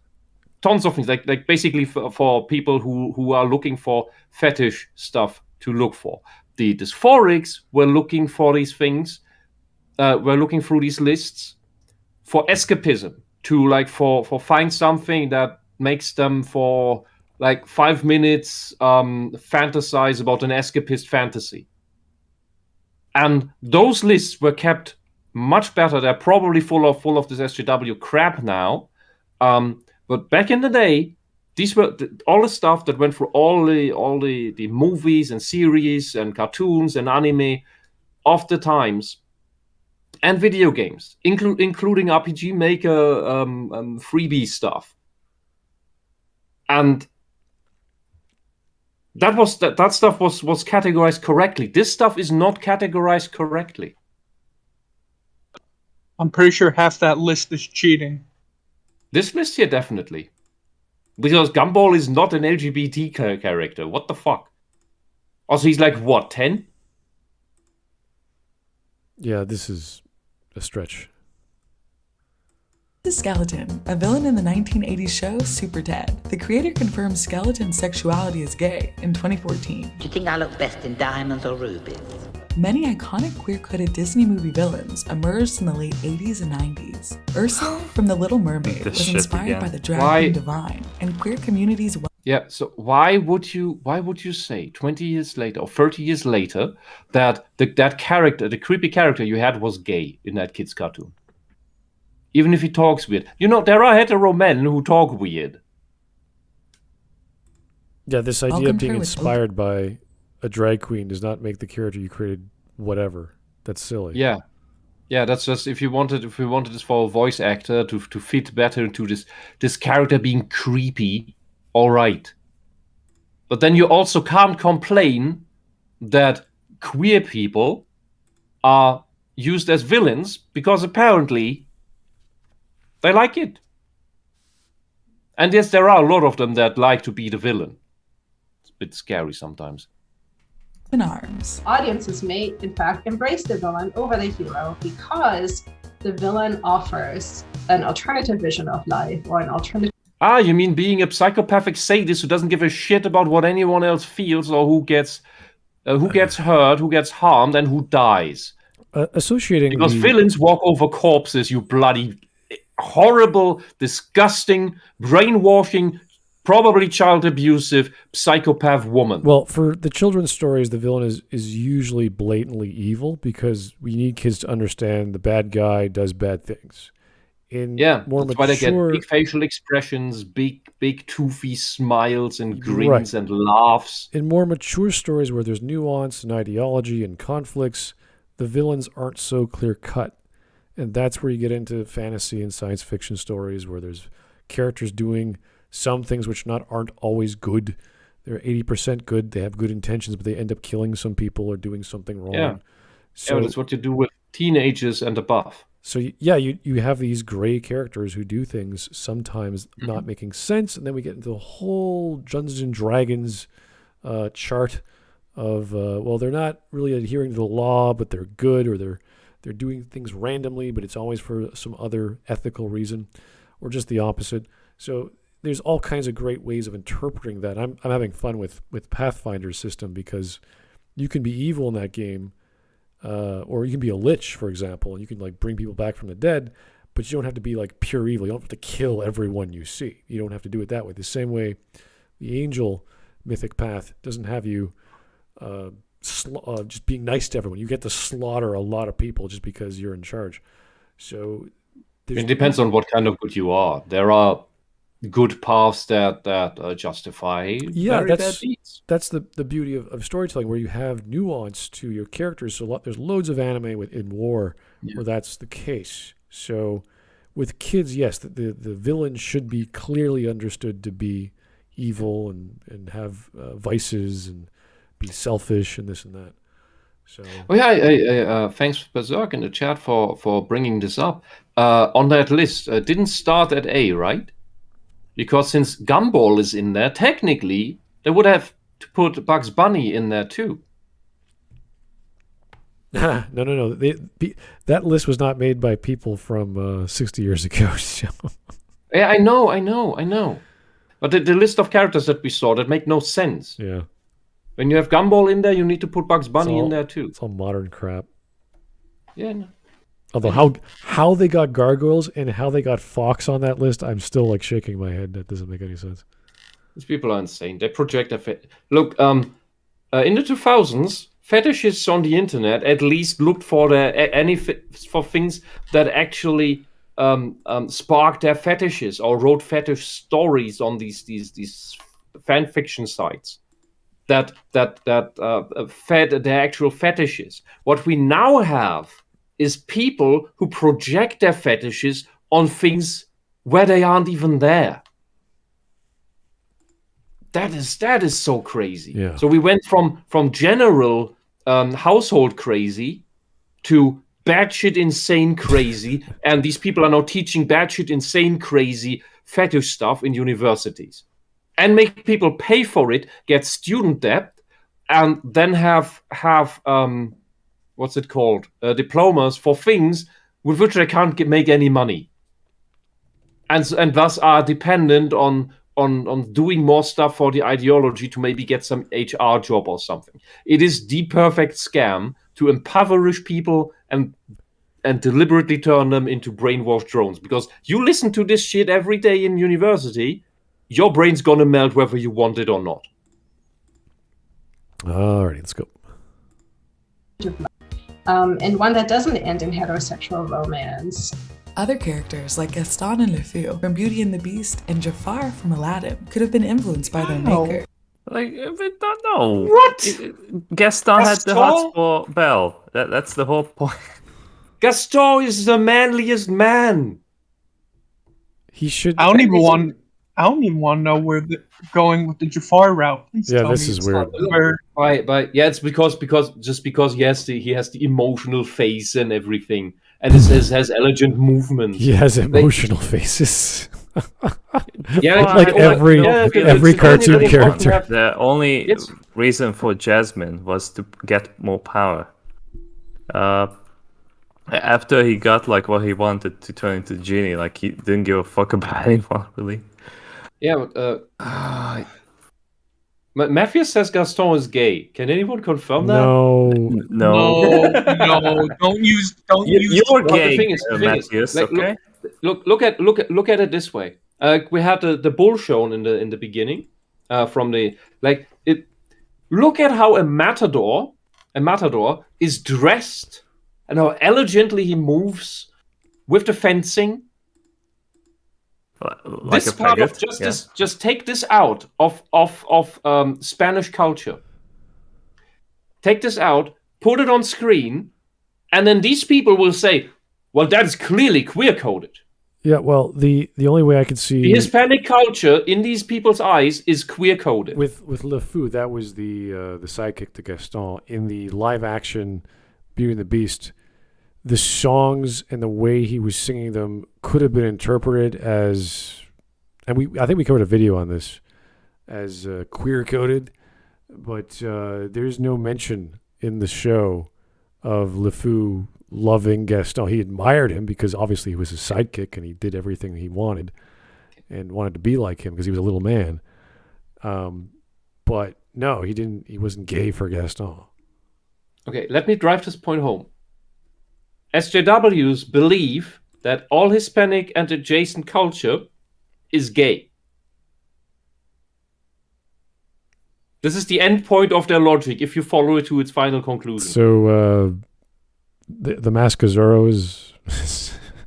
Yes. Like, he has ruffles on his shirt. Of course he's gay. Oh, he's a pirate? Therefore, yes.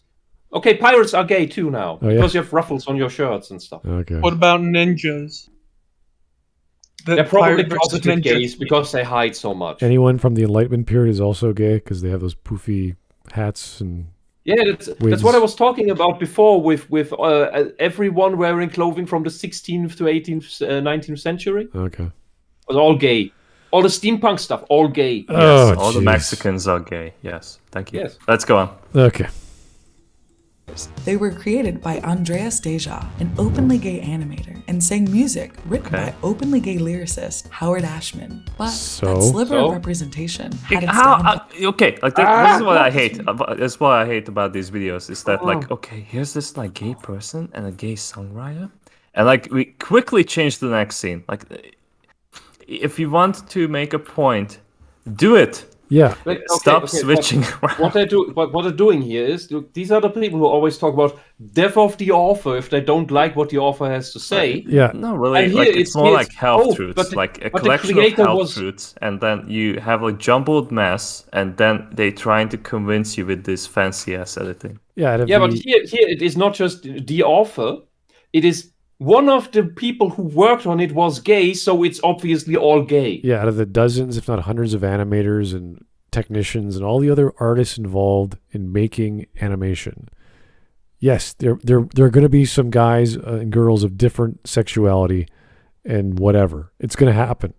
It doesn't make the influence. If he was like the lead animator or the lead keyframer or all this other stuff, even then that would not imply that frame of animation he drew is is a pelvic thrust, therefore gay, or he didn't write the dialogue, so how would he even control the story that way?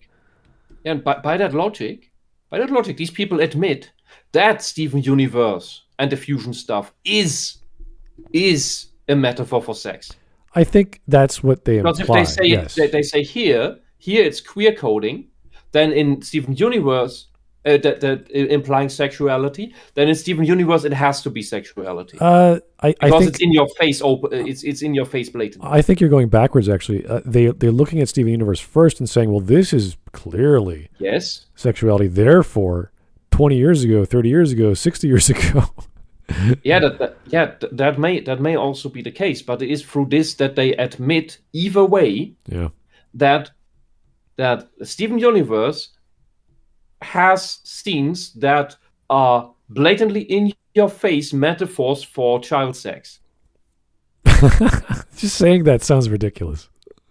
I know, but we also have right now strobe lights on the screen that I didn't get a trigger warning for, you fucking SJWs. There's a scene in Steven Universe where one of them jumps in the other's gooch and they form a gorilla. Not making that up. Hooray! I'm never gonna watch that show. There's just no way. Dude, what was the horrible thing you watched that I already forgot existed? The horrible thing. Oh no, that LiteratureDevil watched. LiteratureDevil watched. High Curd? What? Oh right, yes. My Guardian Spies? Did you watch another thing that was horrible? All right, he finished Cowboy Bebop. Oh, the live action. Yeah, I already forgot it existed. That's a whole other issue entirely. That's yeah. Don't bring up other painful memories of other things. You're gonna hurt yourself here. Anyway, we're only almost 5 minutes done. Almost halfway. Yeah. Doing good. Yeah. If you can only exist as a villain or a joke, I mean, that's a really heavy thing to be saturated with as a kid. And despite code improvements, isn't that what all your characters are? I don't know. Some villains are pretty cool. You wanna be Xanatos from Gargoyles. You wanna be Oh yeah, Xanatos was cool. yeah. Like there's all kinds of great villains out there. I don't know. Kane. Okay, Legacy of Kane. He is No, like not Legacy of Kane. Command and Conquer Kane. Oh, that Kane. Okay. Yeah, like the first Command and Conquer, you had like 3 scenes with Kane in it, but it was like, whoa, Kane. Whoa, what a guy. Yeah, I'm on board with the Brotherhood of Nod. Like, look how charismatic he is. Whoa. I like Yuri a bit better, but that's okay. Kane was cool too. Yeah, and this is him. And I think he is an absolutely amazingly designed character. Yes, he is deliberately designed like this in a kids show, but it is the devil. And the devil is just this weird mix of atrocious things all mixed together in seemingly random ways. Like, yes, this is the devil. And he doesn't even have a name. Everybody just calls him because you already know his name. But it's basically nobody knows his name. It's him. Him? Right. Who is? Oh no! Who did someone did a bad thing. Oh no! It's him. It's a perfect joke. It's a perfect running gag. Here is the Copper Owl for $1.11 again. Gaston is the man everyone wants to be. Yeah, that's kind of what the song implies. Jafar is the man the nerds become when they simp over underage girls. Nerds, Hades is based. I disagree with... Oh, sorry, Hades is based. I said that wrong. I disagree with creator gay, character gay. Oh, I see. Because Mobius was French, and he made plenty of straight characters. Mobius was French. Mobius. Who's Mobius? I didn't catch the name. Maybe that was the gay animator. I don't know. Okay, yeah. This is silly. Unless you're in control of the script, I don't care if you're an animator or keyframer or colorer. It makes no difference. You can draw them. You can draw them in flamboyant poses and sexual poses, but that doesn't make them any less what they are. We have JoJo. Also, most of JoJo is just basically fashion magazine poses. Yeah. Applied to whatever gender character you have in JoJo at the time. Yeah. And I saw a comparison, which was the Gucci poses. And clearly a lot of them were just women, but somehow Araki had the brilliant idea to apply them to the mostly male cast. So it is JoJo ridiculous, but they stand out so much. It is so flamboyant for effect, and just for effect. It's not because they're gay or this. It's just it looks cool. It looks. I think there's only awesome. one gay couple in part 5, and that's then. That's not even the point of the story. The story is to be how cool can we make this scene, and what color what frame, what perspective, what cool effect with the powers can we there's all kinds of attention paid to how awesome can this thing look and sound and animate. Yeah, and how can it stand out? How can we get the attention of people who have never seen this before? Right. Yeah. It really catches the eye. Yeah, and I recently, a couple of weeks ago, for the very first time, watched the Disney Hercules cartoon movie. And Hades is really the only interesting character in the whole thing. Oh, that's because he has actually emotion. He's interestingly drawn. He has some jokes at least. But I completely understand. I found the movie mediocre at best. And I completely understand why Greece, the Greek people, despise that movie. Because it's just crap that shits all over the mythology. Right. Yeah, but Hades is Republican coded. So that's why. Because the voice actor is a Republican. But he's also dumb, and so, oh god. And then I read up on this thing because I thought the Greeks couldn't have liked this, and they didn't. Disney wanted to play it in Greece at some, I don't know which site, some historical site, and Greece said, "No, you do not get this filth into our country." I was like, yeah, that's how it should be. Well, all it is James Woods being himself, and obviously it's not going to be the same as in the mythos. So, but Yeah, that's that's fine. That's fine. If they had played around with the mythology, closer to the mythology with all the characters, and done it in ways they did it with Hades, okay, might have been interesting, but wouldn't be in the Disney frame for what they think is appropriate for children anymore, because by modern standards, Greek mythology is not for children. They made oh God, it's English pronunciations. Zeus into a loving father who's monogamous with Hera. Like, what the fuck? Like, he's not a good sky father. He's the asshole that fucks around everywhere and everything, turning himself into a bull, a goose. Yeah, a bull, a goose, a tree. I think once he was a tree. Oh Jesus, that's gotta hurt. Ah. Yeah, and that went. Yeah, the thing is, if they at least had kept to the Hercules mythos of him being a half god, but they couldn't even do that because yes, he is a child of Zeus, but with a mortal woman, not with his wife. And in that cartoon, in that Disney cartoon, instead he is the child of Zeus and Hera, so that is a breaking with the mythology. But due to some magic potion from Hades that was given to the infant, he lost most of his powers, and thereby became a half god. And then at the end of the story, becomes a god again through some stupid bullshit. Like oh God!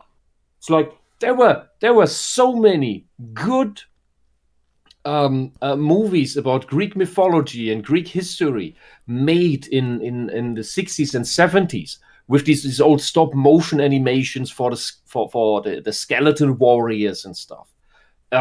Was quite amazing. I watched those as a kid.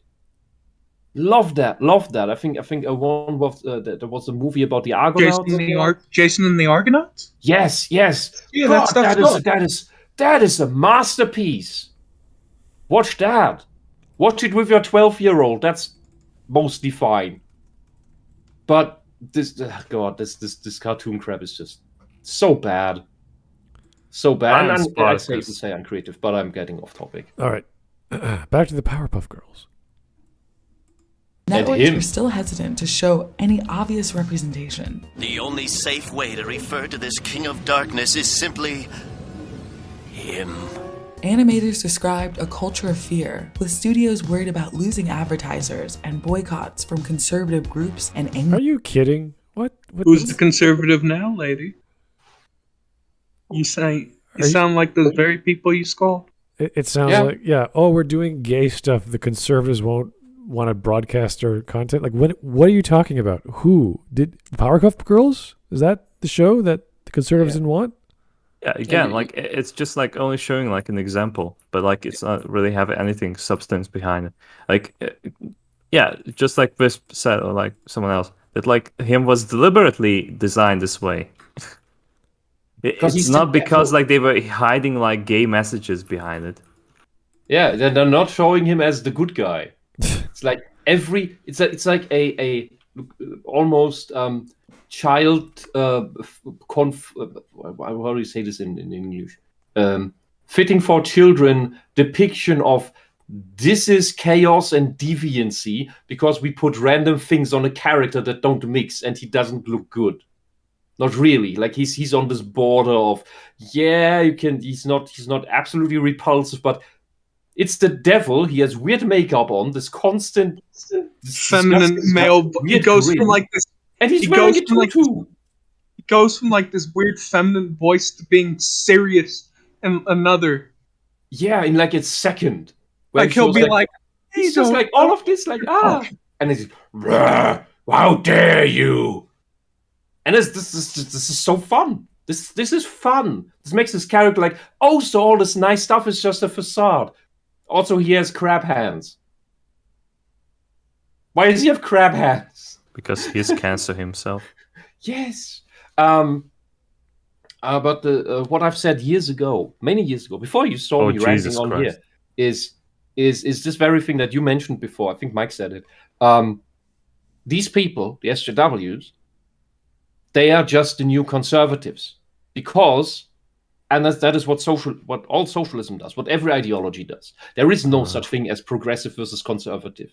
Everyone just wants to establish his own ideology as the dominant one, and then defend that from being torn down again. I mean, it's funny she says, conservatives would have hated the show. It's like, what the fuck are you talking about? I was a kid when the show was on. I loved it. Yeah. Original Powerpuff Girls was amazing. Had amazing villains. I was pissed when they got rid of Bellum in the reboot.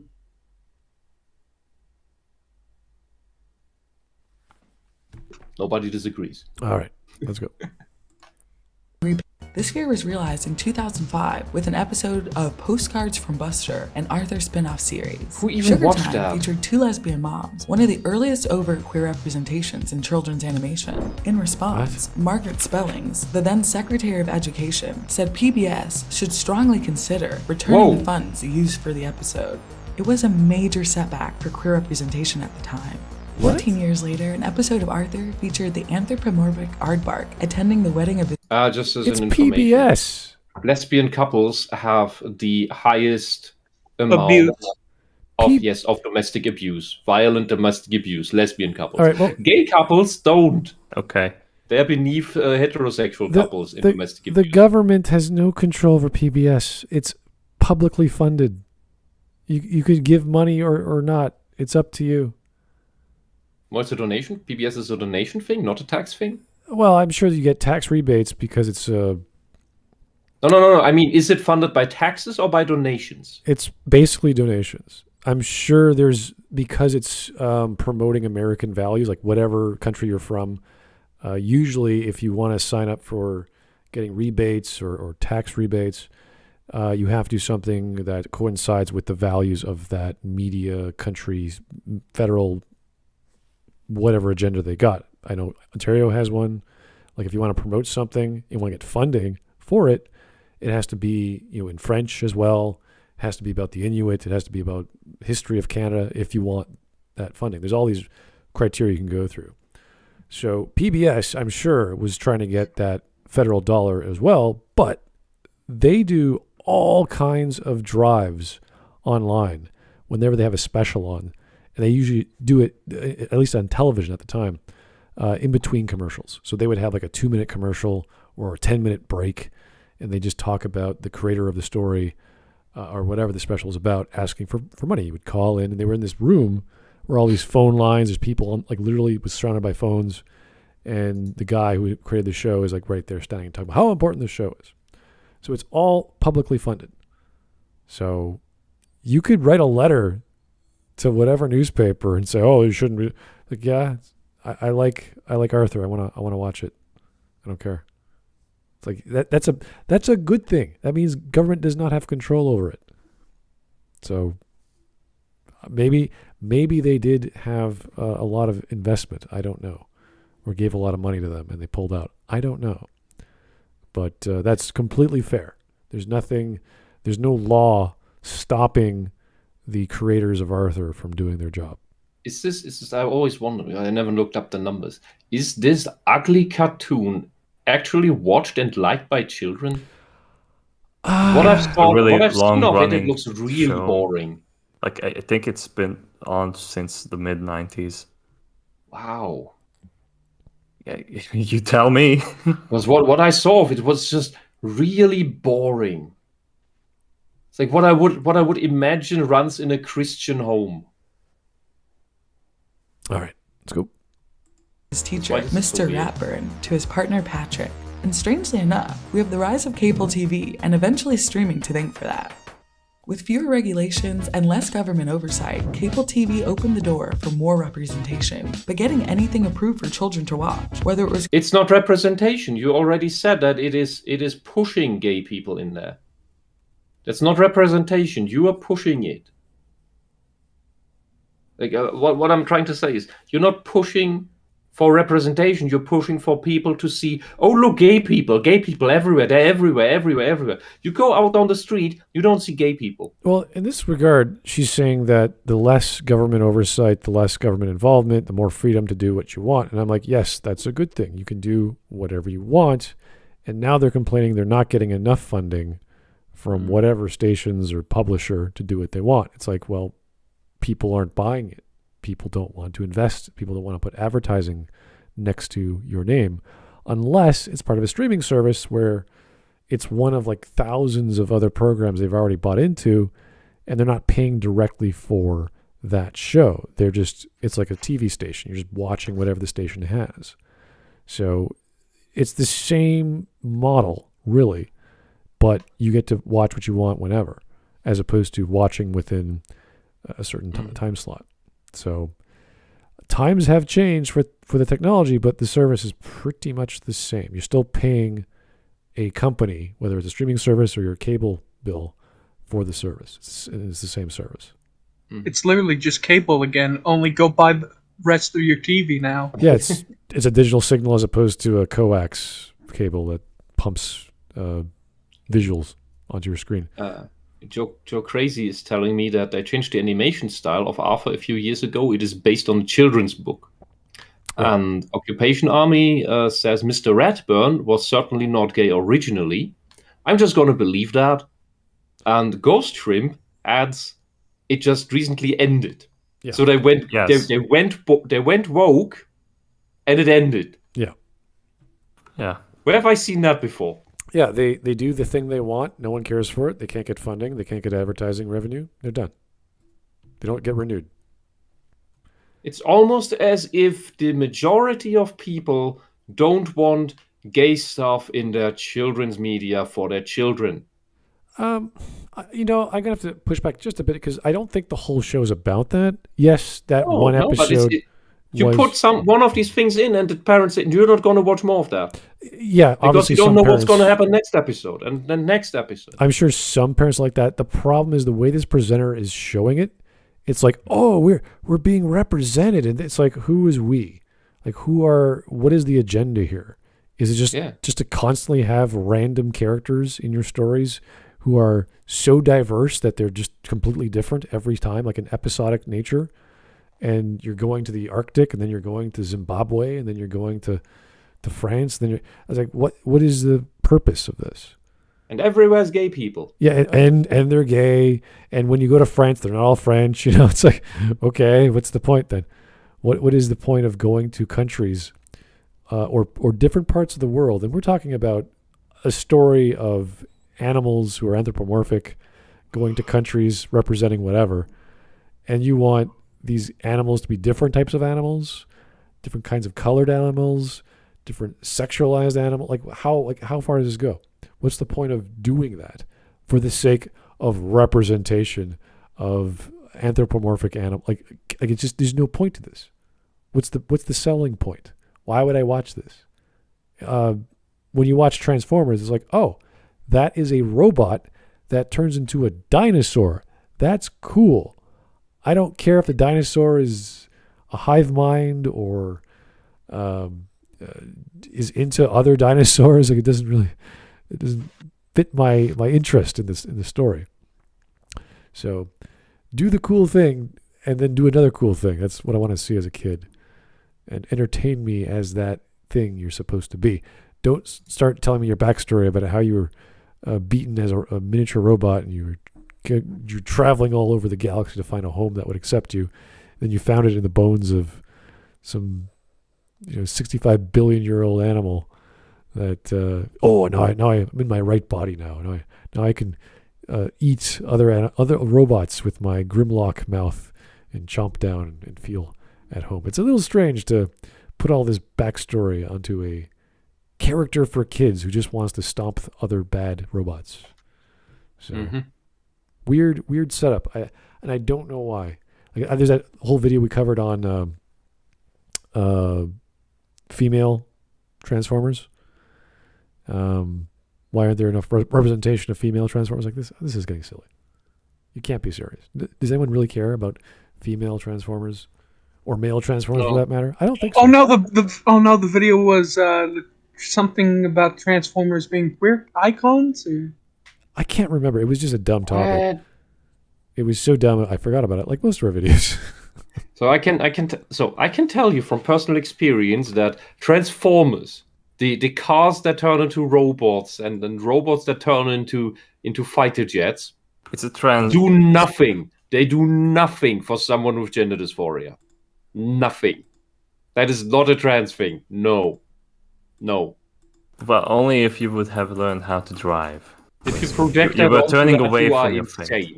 You don't understand anything about trans shit. You are insane if you think Transformers have anything, even remotely to do with that. Like, I know. How much more so do you want to be?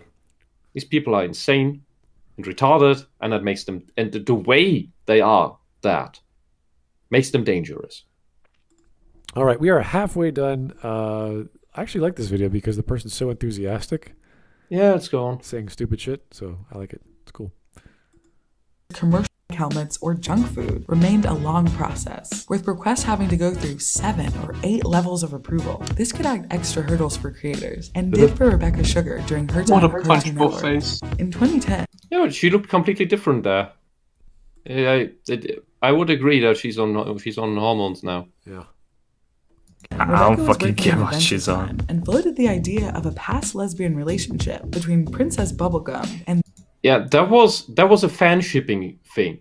That wasn't originally planned. That only happened in like the more recent things that Adventure Time released. Only and the then finale it ended. The finale kiss wasn't even supposed to be there. That's the funny thing. Yeah, it's just a fan. It's just weird female fans who pushed that there. I've met some of them back in the day, and it's just why do you have to push that? Oh, but it's so cute. Hey, Smud, like some kind of porn bot got you in the chat. Yeah, I just noticed it. Okay. And it's like these people. They're usually mentally deranged. All of them that I've met, mentally deranged, and it's all about, oh, but it's so cute that they're together and everything. It's all I think about. Now. It's cute now, really... but then it slowly descends into madness later.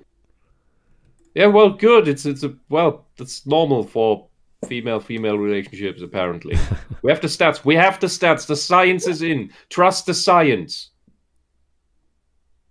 Believe the science. Let's not talk about that. We don't have to. Oh boy, poor girls. The vampire, but even then, it was able to have characters in an animated show that were openly LGBTQIA. Pendleton Ward, the show's creator, supported this idea, but Rebecca said she faced years of pushback. What is I? What is I? Pendleton Ward intersex. What? Which intersex people are usually, they don't care about the rainbow shit. They're lumped into that because, oh, look, another weird sex group that we can exploit. Wow. It sounds more virtuous. Look at the fun person. But intersex conditions are purely medical, and they usually come with detriments. And most of them, nobody knows about because you can't see it. Most intersex conditions have no relevant impact on the phenotype of a person. Like you know it's a man or it's a woman, and the person is a man or a woman. There's no hermaphrodites. Intersex conditions usually just what the worst they do is that they negatively affect your reproductive capabilities, and that's shit. They're not some weird magical beings that change shape or something. No, it's just a fuck up in the DNA. There's nothing good about being intersex. It's just annoying. It's like the one of the more common things is that that you get born and one of your boy and one of your balls didn't drop, but not just that it didn't drop, because that's just something. Sometimes it's not the tissue is not long enough, so it doesn't get all the way into the ball sack. It just stays a bit further up. That can be easily rectified later on. Awesome. But in the actual condition, the relevant condition, that thing never turned into a ball. It just remained in its neutral. That gonad remained in its neutral state, and that is bad. because if it stays inside there for too long, like several years, you have several years' time, it will turn cancerous because it can't take the internal body heat. It's too hot. Okay. And it has to be surgically removed. Fair enough. Like by about eight or something at the latest. I think that's usually the thing, if I remember correctly. And that is an intersex condition. How does that affect anything? How does that make you part of the rainbow? Because in the end, all you are is a guy with one ball. Okay, good to know. In the end, it doesn't even matter. Yeah, but exactly. Intersex has nothing to do with the rainbow. And androgynous is just yeah. This is just a phenotype. Like, yeah, okay, your testosterone receptors don't work right, so you look more elfish. Right. Okay. Okay, let's keep going. Back from the studio, which was concerned about distribution in countries where being gay or lesbian was censored in media and considered a crime. When we tried to talk about it openly, the hammer came down, and it went all the way to the top and came down hard on us. The characters. Yeah, it's funny that was countries who had the hammer and sickle as their thing. This relationship wasn't confirmed until 2018. Kissed in the season finale. After what? No, that happened way before. That was before. Wait, what season did she say? In 2018. That definitely happened before 2017. I'm pretty sure about that. That was obvious. There's no way that was season 2, what she said. Season 2? No, 2018. She's the final season, 2018. It was way before that. All right. Because these female fans, they were pushing for it so hard, and the show gave more and more hints that it's there. At least better than the whole Korra bullshit. Well, at least the fans got what they want. I don't really care for these shows, so obviously someone's enjoying it. So if they got what they wanted, good for them. Doesn't bother me, you know. So, yay. Oh yes, Matthews, Islamic countries. Oh really? The ones that don't like... they kind of don't like this shit. They don't. Yeah. But they kind of want all these. So while they complain about Christian fundamentalists that they're evil and need to go, they instead want Islamic fundamentalists who believe in exactly the same things and go about it in way more violent ways to get them. It's great. Maybe those are the Christians they're talking about. Yeah. After her experience with Adventure Time, Rebecca decided to create her own show and push the boundaries even further. The boundaries of what? So in 2012, she started developing Steven Universe, about a gender non-conforming boy who is friends with No, he's a boy. A gender non-conforming He's a boy? That's just a fat little dumb. How about making the best oxymoron ever? It's a boy. How could he be gender non-conforming if he's a boy? Why not fully acting like a guy? Because he has emotions. No, he's just okay. He's a sissy. He has a bit of courage more than some other characters, all right. But that's partly because he is not entirely Mary Sue, at least. And he's developing into that direction because he gets everything handed to him. There's only one episode where he notices that the other the girls, because technically they are also not gendered, they just look like girls. Put up some adventure thing trial, but it turns out that it's actually not deadly at all. It's all safe and can't harm him. But he's just a boy. Is this character? And he doesn't go to school. He doesn't go to school. At the end of the show, they make fun of that he never went to school. The very characters who are responsible for that. So this character wields a whip. Not just any whip. It's a bullwhip with 3... Yeah. Isn't this a sex object? Yeah. I also never understood this absolutely creepy mouth. What genetic thing went wrong here? What combination of fetishes are happening here in this story? Well, she's the borderline character, so that fits. Oh god. Yeah, but he's not gender non-conforming. That's bullshit. It's only that later on in the show, all this weird fusion with a girl happens, same age as him. Fusion, there's this thing where the gems fuse, and he can also do that, but with humans. And then he turns into this weird 16-year-old looking androgynous girl, maybe girl with stubble. And that's just weird. Like, it's not that he's non-conforming; it's that he's just a kid. And you could say that his environment does corrupt him in that way. You could say that. You could make that point. All right. Then it didn't help that the same episode you mentioned had an Ava reference. Oh my god. Yeah, that would screw up my mind, just knowing that exists. Holy hell. I like Japanese anime. I'm going to reference the worst ones of them, just to defend them. Hideaki Anno is my savior. I know things. Yeah. Congratulations. Yeah, you won. Look, I know a thing that you know. Stream memes, right? There's I probably somebody's referencing that, but there's the one-on-one scene of the congratulations in Steven Universe. Where they clap Steven for doing something. I don't fucking know. Oh god. I'm glad I didn't watch that far. I think I haven't watched anything. I just watched the clips from ER. Oh my god, there's more reference. Oh no. All right. That's enough. I know enough. I'm good. Let's keep going. What? There's 5 minutes more of this crap. Yeah, I know. Terrestrial non-binary beings, or gems. Oh, in Season 1, viewers learn the two of those gems are in love. But revealing this relationship was a slow process, and each They're step not was a struggle with the non-binary. network. Rebecca says she received specific feedback from Cartoon Network that the two characters couldn't kiss. And it all became very disturbing.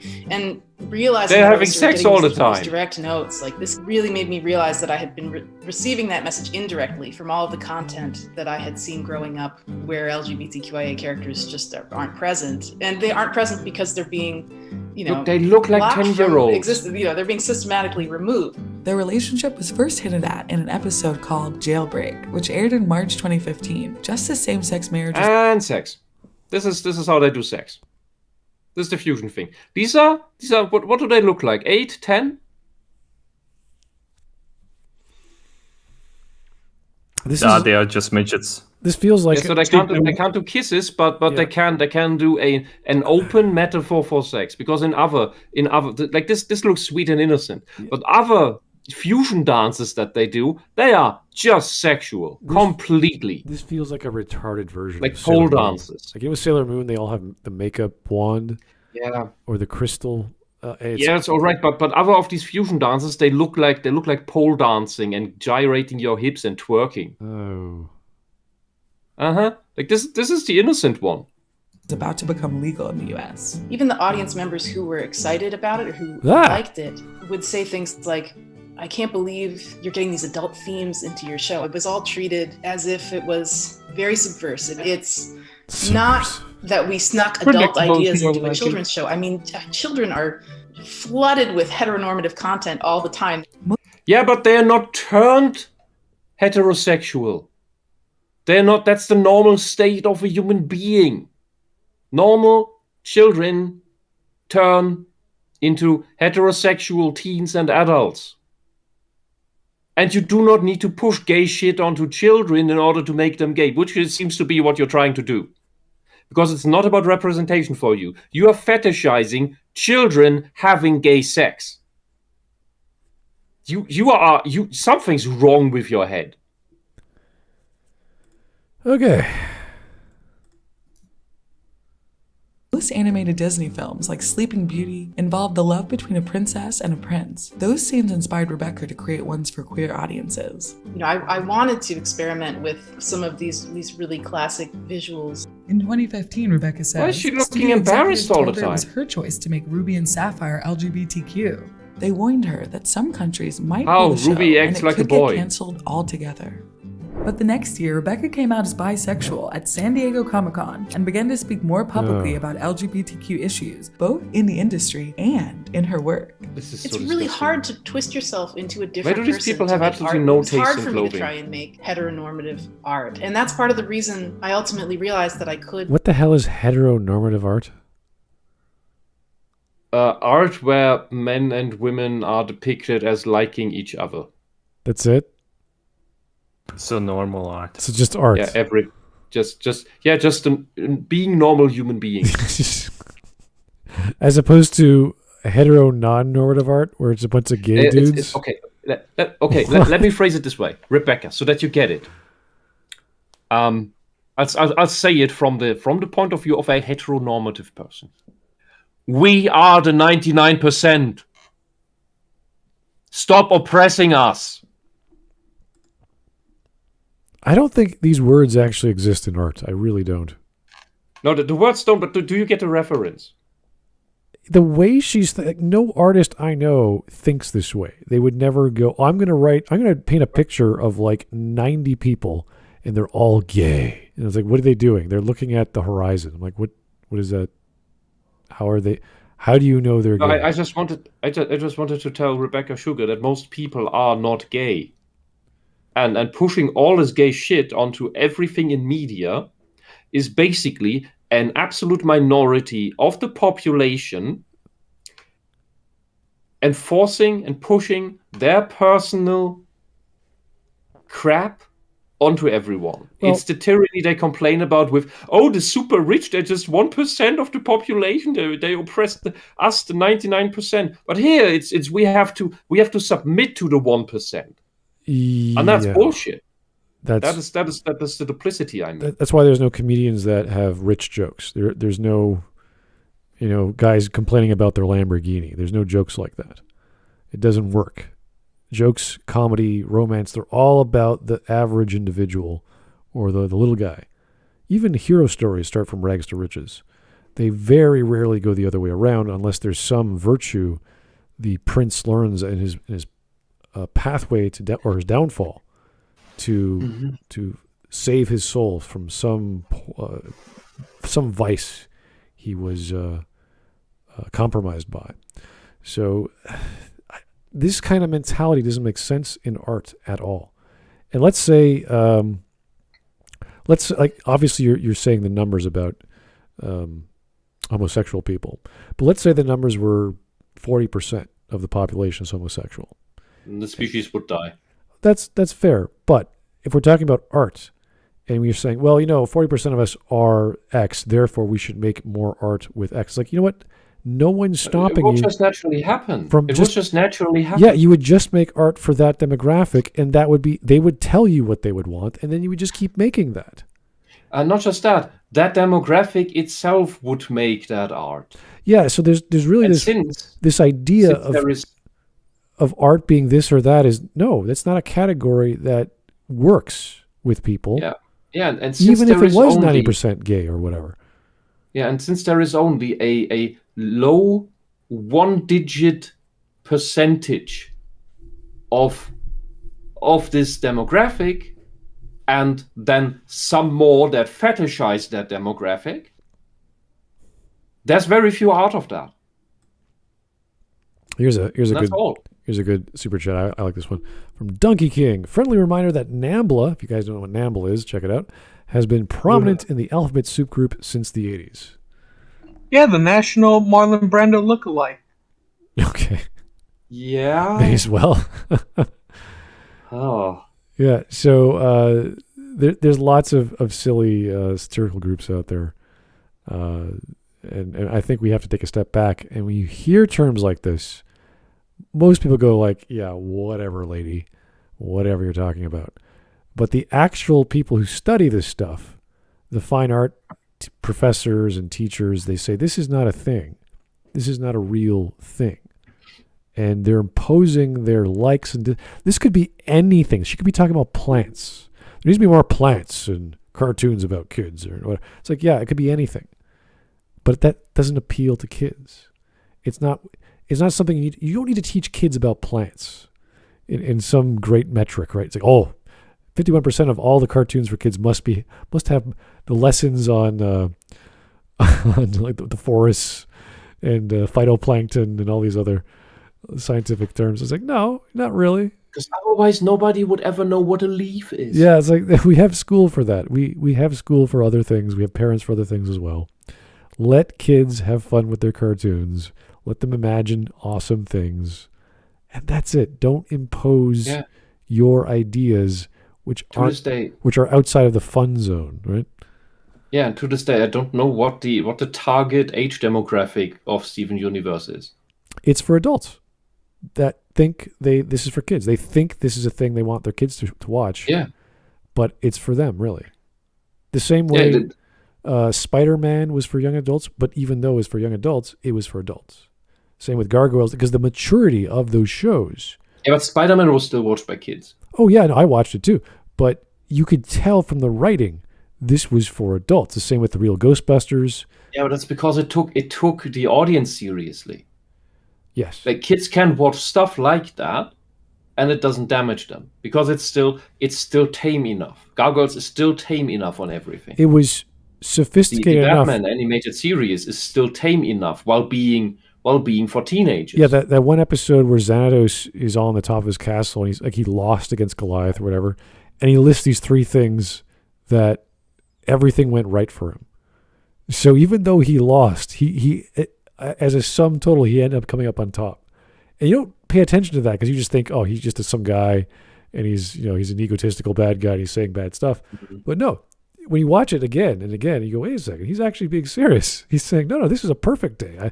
I could stand up against Goliath. I proved all this data was right, and now I can go into making a better battle robot or whatever the hell he's talking about. It's like, oh. Yeah, he got what he wanted. That's brilliant. That's amazing. He's an evil dude. He's an evil genius. Yeah. He takes his losses and turns them into wins. Yeah, it's great. It's called the Xanatos Gambit. Everything turns out Millhouse for him. So. Yeah, and that's why there's the great question: if ever Batman had to face Xanatos, who would win? Well, that's the thing. Yeah, they're so super genius. You're like, I don't know. It could be anyone. Batman would play with his psychology, and Xanatos would just figure out every possibility. So. Yeah, that's a great stalemate. They just both stand in the corner and do nothing. Who knows? Yeah, both crazy billionaires with too much time on their hands. Yeah. All right, we are 3/3 done. Almost. Yeah, this is getting. There's not much more getting here, so we should be quick finishing this. That I could come out and I could speak about this, and that it was a part of who I am. Coming out helped her speak more. You see, this is the problem. This is the problem with art. It's not about you, honey. It's not about the artist. It's about the art. We don't care about... I don't care what life Da Vinci had. I don't care what Michelangelo was doing on weekends aside from painting the Sistine Chapel, because that's all he was doing. Yeah. If you make a children's cartoon, you shouldn't use it as personal therapy. Yeah, this is not why we have art. It could make... red. It could make you feel good. You could feel cathartic doing the job and fulfilling. That's great. But you don't put your own... ideology into your art. You just don't do that. If Michelangelo believed in the devil, and if he drew devils up on the Sistine Chapel, I don't think the Pope would have liked that. There's things you don't do. Maybe, I don't know. Maybe. Good question. I don't know. You do not impose your personality or your ideology into your art or your work at all. It's for some of your personality will always seep in. But there's stuff that you just make for yourself, and then there's stuff you make for the public and for the target demographic. If your target demographic is children, you should have enough brains, enough empathy, enough of a conscience to know what not to put in there. People who actually want to make actual stuff for children, to entertain them, maybe to educate them on some simple basic things. They make wonderful stuff, absolutely wonderful stuff that has no damage in it, and it's just great to watch. I'm trying like the original season of Maya the Bee. I'm trying to remember artists that I put in the same category just because they're so unique, like music artists that are so unique and influential, like Michael Jackson, Björk, David Bowie, The Doors, like all these great musicians. I remember watching a variety of Michael Jackson music videos because they were so well done and expensive, and he was the only guy who could do them. The black and white music video, if you guys don't remember, After he does his great song and dance, he's dancing on a car. The last part of that video is just him screaming and bashing the car with a sledgehammer and dancing and screaming and doing it again. It makes no sense. Now, you could say he's being expressive. That's just Michael Jackson being Michael. It's like, no, that's for no one wants to see that. No one needs to see a rich performer just take a sledgehammer and breaking things. That's silly. Okay? So there's a fine line between performance art, like music videos, and what you're actually doing is art for anyone. Because you cannot just go around smashing things and think that's art. And he knows that. But when you're a rich dude and you're being expressive and you're freaking Michael Jackson or Prince or whatever, and you want to buy a llama at 3 o'clock in the morning because you feel like it, you have these dumb, crazy ideas. And that's why I always say about artists like Hideki Anno and Hideo Kojima, they must be stopped. I'm not saying stop them from doing anything. I'm saying you need to rein them in. You have to pull them back. You're saying, dude, you're going too far. George Lucas. Who is this for? In another way. Like George, like all the artists that have too much money and time and power, and they're like, okay, I'm gonna shit all over this canvas. What do you guys think? And the guys are like, no, that's disgusting, George. You shouldn't do that. No one's gonna. Oh no, George, that's amazing. Please don't fire me. Right. So George, please don't hit me with the Jar Jar. Make part 2. George, don't please stop hitting me with the Jar Jar hammer. I'll let you do your thing. Anyway, there is a limit to creative expression or freedom of expression when you don't know your audience. You are making something. It doesn't matter if it's art, or if it's a tool, or if it's a service, or a piece of bread. It is for your audience, not for you. Yes, the chef should taste the cooking before he serves it, but that's it. Anyway. Yeah, and Mark Lloyd brings up a good idea, a good point in the chat. It's less about quality of art, it's or the product, what you make, the art piece. It's all just cult of personality, and like this Rebecca Sugar is extremely young, has made one thing of notoriety, let's say. This is not someone worthy of making any kind of biographical piece about like, oh, what an amazing person. Like, yeah, remember you do things like that after someone has made his magnum opus. Remember after watching a lifetime of work. Like, this is just random crap. This is not Quentin Tarantino. I remember watching. I would watch Deep Space Nine as it came out every week, and the day before, I don't know, some TV guide or whatever was saying, "Oh, this is going to be the first lesbian kiss on television." I'm like, lesbian kiss? What are you talking about? There's no lesbians in Deep Space Nine. And then it's like, oh, it's a story of someone taking over the body of Kira, and it's a Trill from another lifetime with Jadzia, so they know each other and yada yada. It's like, oh, this is the Trills. This is not like we don't think of it as lesbian kiss because they're actually male and female in their original lifetime together. But physically, it's two female actresses, right? But because here we technically could talk about this gender nonsense. Yeah, and it's not a big deal because Star Trek has always been that way. So as a fan of Star Trek, you're like, who cares? It's Star Trek. It's always been that way. But everyone else is like, whoa, it's females. Like, no, who cares? Yeah, no. When these characters had a relationship, the Trill was male. And the Trill still has those feelings, although being in a new body. Yeah, it's the same issue, or the same, I would say, the reaction back in the 60s with Uhura and Kirk. They were forced against their will to perform for these telekinetic gods, pretty much.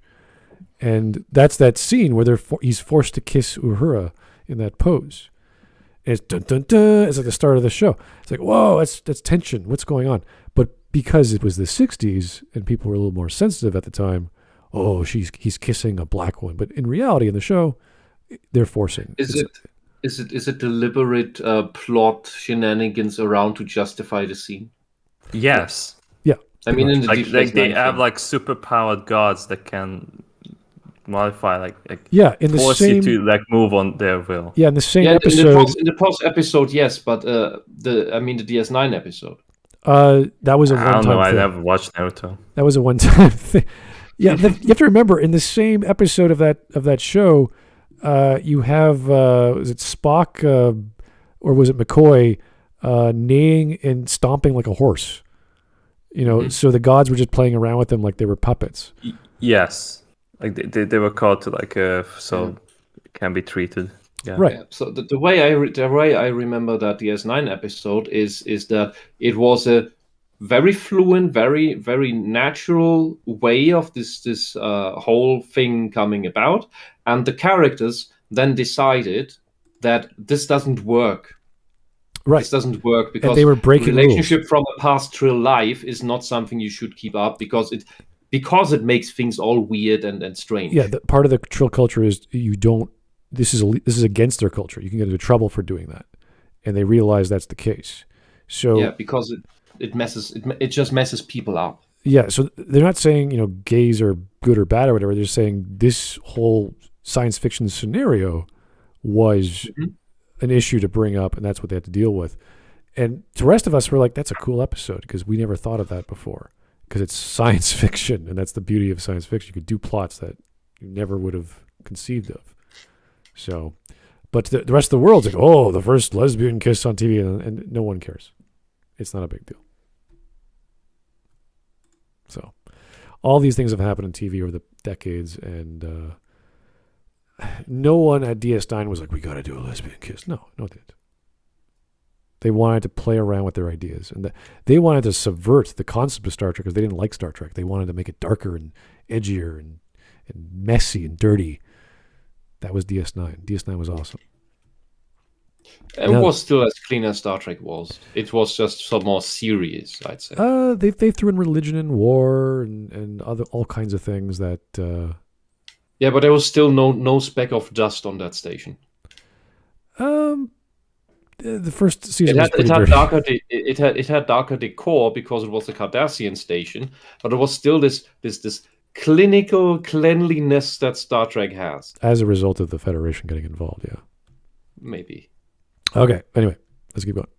Openly and advocate for her characters to be LGBTQ. And it paid off. In 2017, Steven Universe was nominated for the GLAAD Outstanding Comedy Series Award. And in 2019, it won in the Kids and Family category. And then who voted for that? Wait a minute. How did it pay off though? If your character's non-binary, it kills the whole fucking point of them being gay. So You it's fucking just an idiot. award. It's just an award, and it's not that statistics are saying that Steven Universe is the most successful cartoon. No, people are moving away from this crap. Instead, they gonna watch anime because they just want to watch a story instead of being preached to by fucking feminists, the people who give these awards are just the same kind of activists as the ones making it. So they're just giving awards to each other. It is a circle jerk. Yes, it has been for decades now, and this is only just another proof now. Yeah, well, I just found out the award ceremony at the Emmys. Will Smith was asked to leave, and he didn't. I thought that was funny. Oh, security. Asked him to leave. It's like, no, I'm not going to go. What? You just slap someone around. Yeah. It's a state offense. What are you talking about? No, I'm going to stay here. Okay. I would have wanted them fighting it out on stage. That would have. That'd actually be funny. With the Star Trek fight team all playing. No, just Chris Rock calls him back. No, Chris Rock calls him back on stream. Hey, Will. One more thing. Just starts punching him. Yeah. Make a Tarantino scene out of it. Oh, but anyway, it's been a while. I think a couple of years now that I looked into this GLAAD thing. And all I remember from it was that it seems suspicious and creepy. It's not a good organization. That's all I. Surprise! Yeah. All right. Let's all finish of a this up. sudden, it was the force of decades and decades of activism and advocacy were suddenly behind me. I got an The award. Proposal and Wedding episode aired in the summer of 2018 and made kids animation history. Yeah, look, why are they closed for? Garnet! Steven Universe was the start of a wave of animated shows with LGBTQ representation, and the rise of streaming apps would make that wave Bobby's World? Without FCC. What the hell does Bobby's World have to do with LGBTQ representation. Well, you know, like I don't even know like what Tom and Jerry had to do with it because that was like the previous one. What? I remember there was very subtle woke things in the new DuckTales, but nothing open. It was rather subtle. It's not. I don't think it's great. It plays a lot on member berries. There are a few good episodes, but they basically massacre all the male characters except for Scrooge himself. All other male characters are idiots. The triplets are dysfunctional. They're not working together. They all have negative characters, and it's basically just about Webby. Oh, and Webby's about annoying Webby being a in that Mary show. Sue. I would love to talk to Howie Mandel and say, hey, Howie, did you think any of your characters in Bobby's world were gay or bisexual? A story about a baby who can't talk to adults, but he talks to the audience. Like, I don't think he has internal monologue about being gay. I really, really don't. And I think Howie Mandel would be a bit offended by that. What the hell is Bobby's World doing on that? What did they just randomly take a show from the 90s? Probably. Yeah, I don't know. That is weird. Could have put Freakazoid there, or the Tick wouldn't have made a difference. Streaming services. Nah, just call it Cable 2. Anyway. I don't know. Anyway. Deregulation. Broadcast codes, and with fewer layers of approval, creators were given more autonomy with their characters. So this why is where was we start DuckTales seeing here? much more representation in animation, and not only with sexual orientation, but with another terrible show that flopped like hell. Korra. Like all of these shows. Like, can you name like one successful show that like came out with this? Like people like stayed to watch it because initially people like they wanted to sit down to watch any of these shows. They have like a mindset that like, okay, like I'm curious like what kind of story they're gonna present me.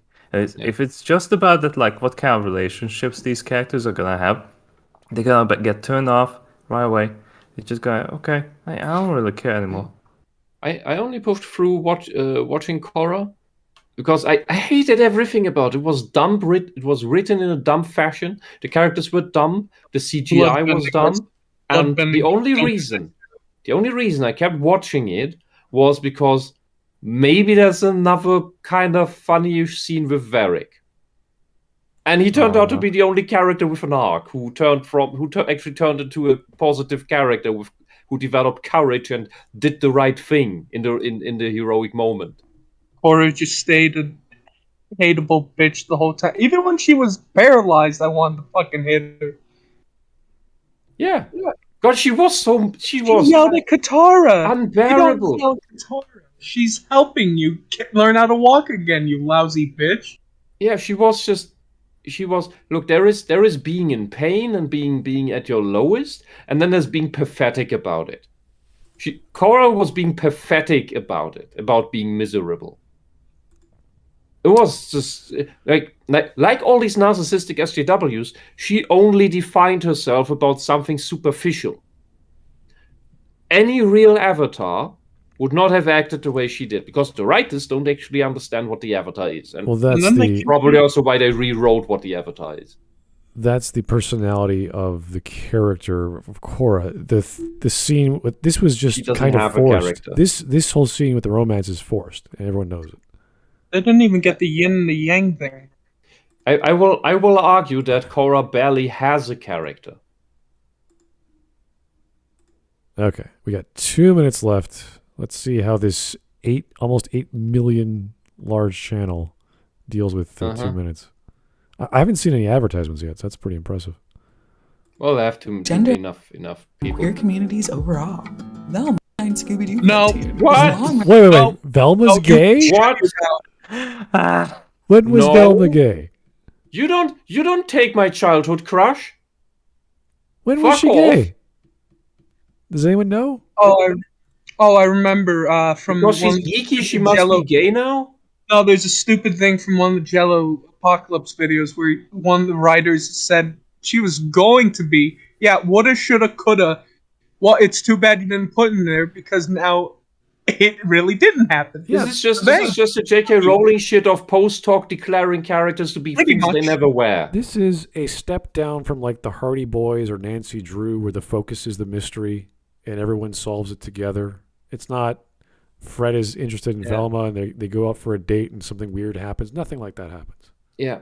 That's the important part about these shows when you watch them as kids. These are just people being together, and whichever way you develop, you can have your crush on any of these, even Shaggy if you must. But tons of people loved Velma because she's the smart one who is also pretty. She's not the ugly geek. She is the pretty geek. Is she the one who always solves the day or saves the day because she has the brain to, like, okay, guys, this isn't real. Open the door. There's no ghost. Just go. Pretty much. Yeah. Hey, she's not dumb like Daphne. Yeah. Okay. Fred is gay before being officially written as a lesbian in a 2010 update, Mystery Incorporated. Disgusting. Benson, a leading character from Kipo and the Age of Wonders, they actively made have to history change characters. as the first kids animated character to directly identify as gay in dialogue. Yes, because I'm gay.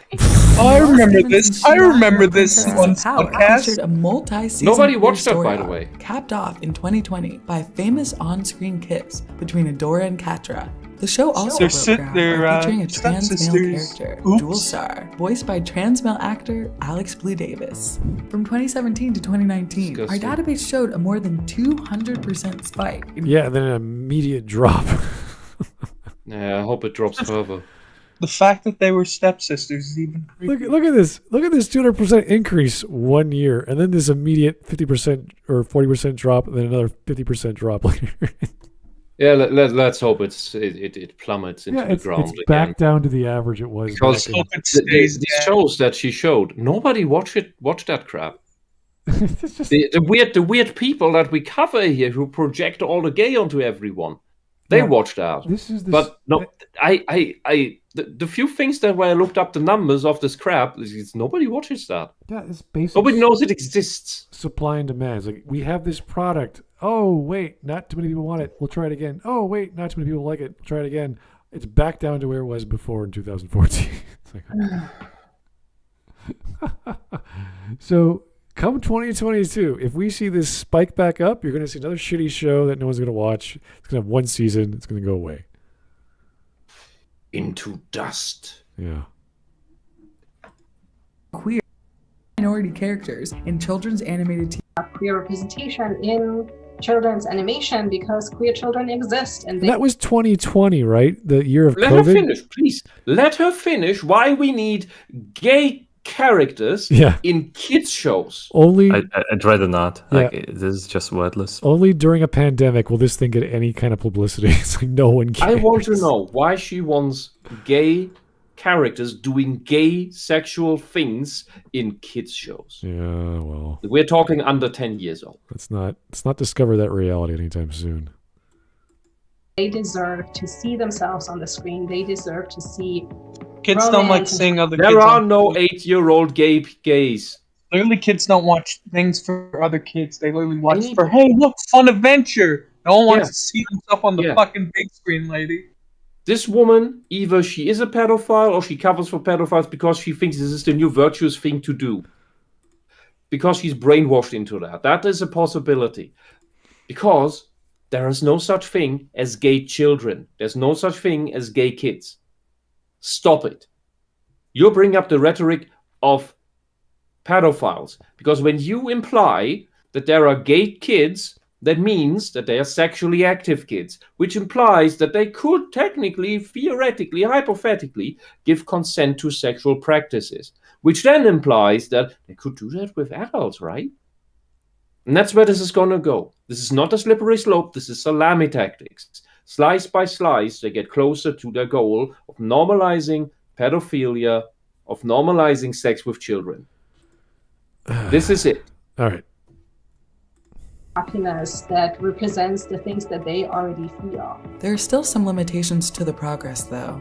90% of the characters are behind a paywall of some sort, preventing all children from equal access to LGBT representation. And the stories only the rich can watch the gays in the cartoons. That Netflix subscription. Oh no. Oh no, parental controls. See, my paywalls work better than parental controls. Yeah. Because parents are going to pay for crap. Hey, you know the funniest thing about that? Unlike these shitty parents, I'll be on these motherfuckers 24/7. Don't even think you could get past me. Okay. Mike the gatekeeper. Yeah, no one's gonna get past me. I'm gonna watch out for Netflix. Anyway, it's only for the rich guys, only for the rich weirdos, apparently. I guess. I don't know. Is this person gonna suggest that like we should make these things available for everyone for free? Oh, let's get a subsidy from the government so everyone has Netflix accounts. It's called torrents. Yeah. Piracy. Oh my God. No. They want tax-funded gay propaganda for the children. This is Let's awesome. just finish this garbage. This is so weird. Oh wait! The paywall also proves that walls do Just work. stop, please. Walls work. just let it end. The character's so much gold justice. in this. Shiro, the leader of the Paladins and Voltron Legendary Defender, was revealed to be gay at the 2018 San Diego Comic-Con. He's so gay, guys. Can't you tell? Sir, what is your superpower? I'm gay. But it wasn't in the show. He is now. Okay. My erection scares away everyone. But no one can see it. It's for the kids. No one. I call it the tent. Oh boy, the things you can't say in your cartoon for kids, but they're really gay. Okay. But his partner was killed off in the same episode he was introduced in, a controversial moment that played into negative tropes and didn't sit well with fans. But just like What Rebecca fans? Schiff, What are the fans? What does that have to do with him being gay? What fans? I want to know who those fans are, because I bet you it is hyper-emotional, narcissistic, borderline girls with eating disorders Wasn't that just a captain who like of... to see gay guys doing gay shit on TV. Yeah. It's not gay people watching that. Isn't that? It's weird girls. Isn't that just a bunch of guys in fighter jets getting angry that they lost one of their fighters? Isn't that just... That's all it was? Not, I lost my gay lover. Oh, no. Like, that's not going to be a thing he I don't says. know. I've never seen that. Yeah, but that's all retarded. Those people that lost their lives, but like, no, this one was gay. He's more valuable. Yeah, that's not going to happen in a kid's show. And if it does, then parents be like, what the fuck? What are you doing? That's crazy. That was... If we're talking like... In a military organization, first off, that wouldn't even happen. And if it does, then they'd be court-martialed and they'd probably get rejected from the service. So if that was open, it's like, oh my God, what did you say, Captain?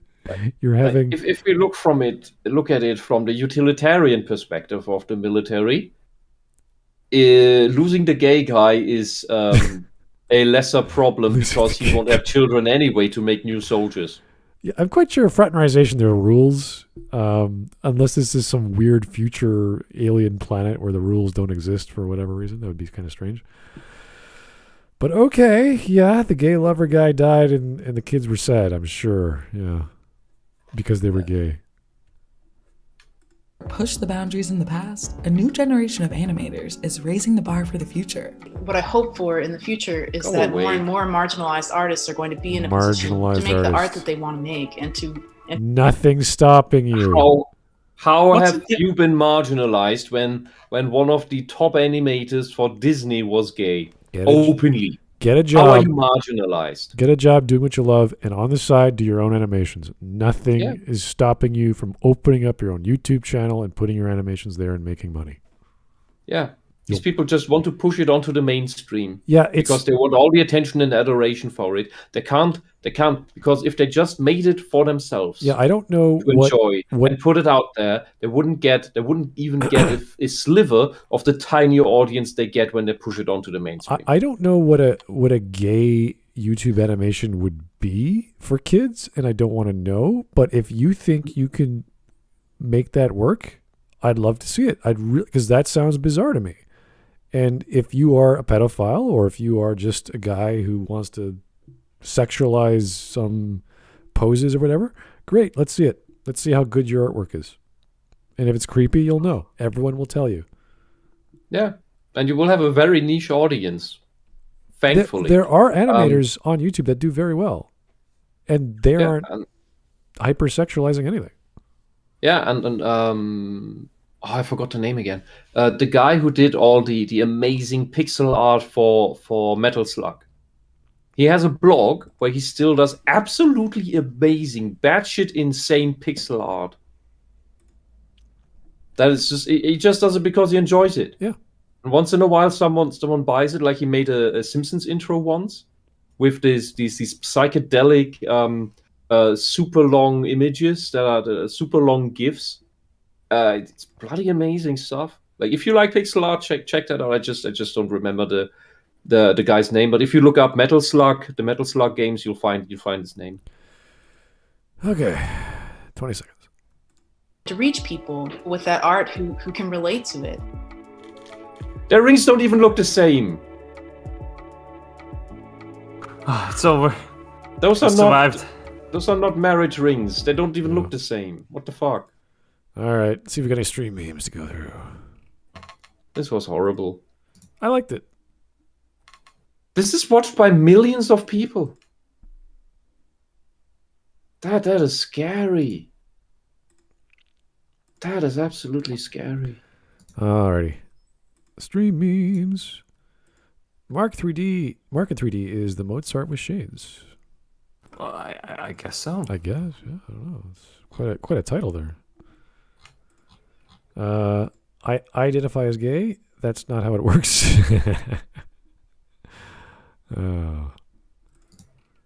More Mateus. Disney employees among 108 arrests in Florida. Human trafficking sting. What the hell? The 108 gay samurais of Disney. I've never heard of this. This was 2 weeks ago. Yeah. Oh, you missed that? Apparently so. I was too busy listening to my Canadian politic bullshit. So. Yeah, and that's not just human trafficking. That's child sex trafficking. Oh, God. Uh-huh. Amazing stuff. That is freaky. That's the freakiest thing actually this week I've heard. Yeah, and people like these emergency safety guards for pools at the Disney resort. Is that why there were only like one guy walking out on the Disney petition this week? No, they walked. No, they walked out because God, I forgot, because of the Florida bill. Yeah, I know, but that's the anti-grooming bill from Florida. But that's why there's only one guy petitioning, because everyone else was in jail. That's a good point. Good Dragon. I'm not a stereotype. Okay. Legacy. Savages. Barely even human. Yes. Barbarians.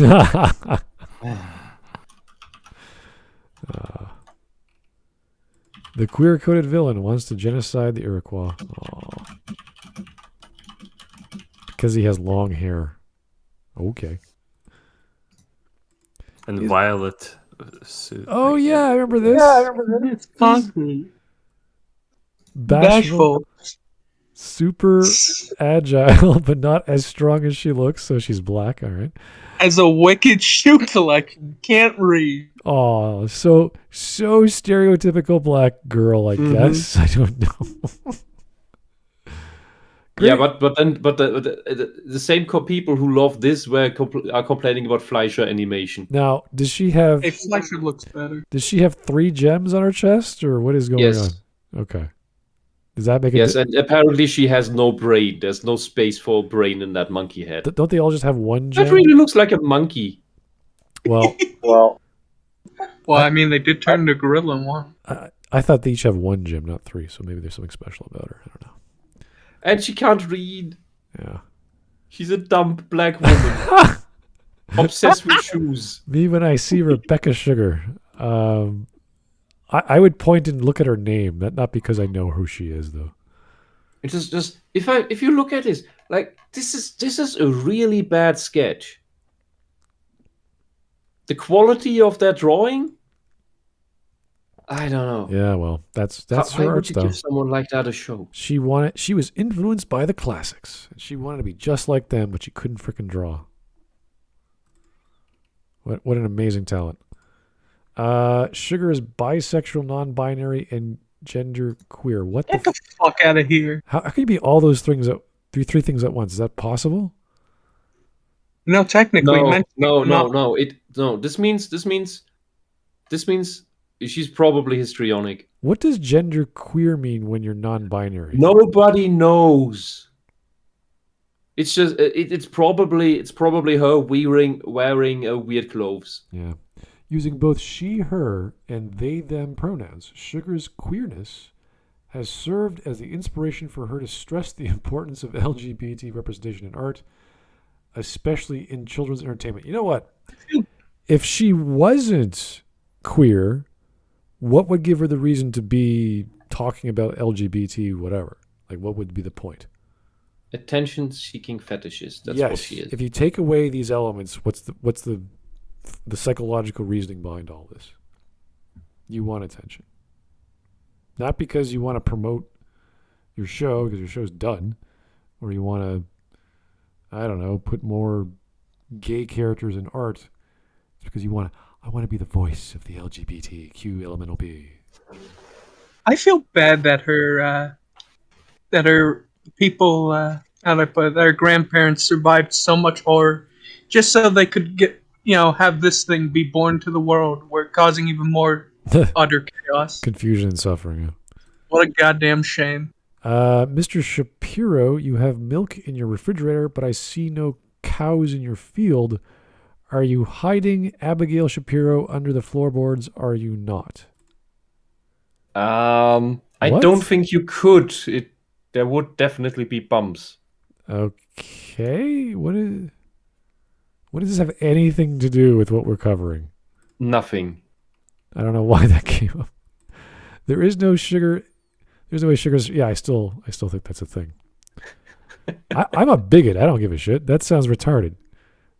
Sugar with 2 G's? That's even weirder. Come on. Actually, no. I would accept 2 G's over the 1 G. Because that at least does not sound like a word or look like a word. It's a pronunciation of phonetics or whatever. All right. I don't even care what gender you are. Put on the maid outfit. Oh. Is that a line from the show? I don't care what gender you are. Yeah. Put on the maid outfit. Is that a line from the show? I love that show.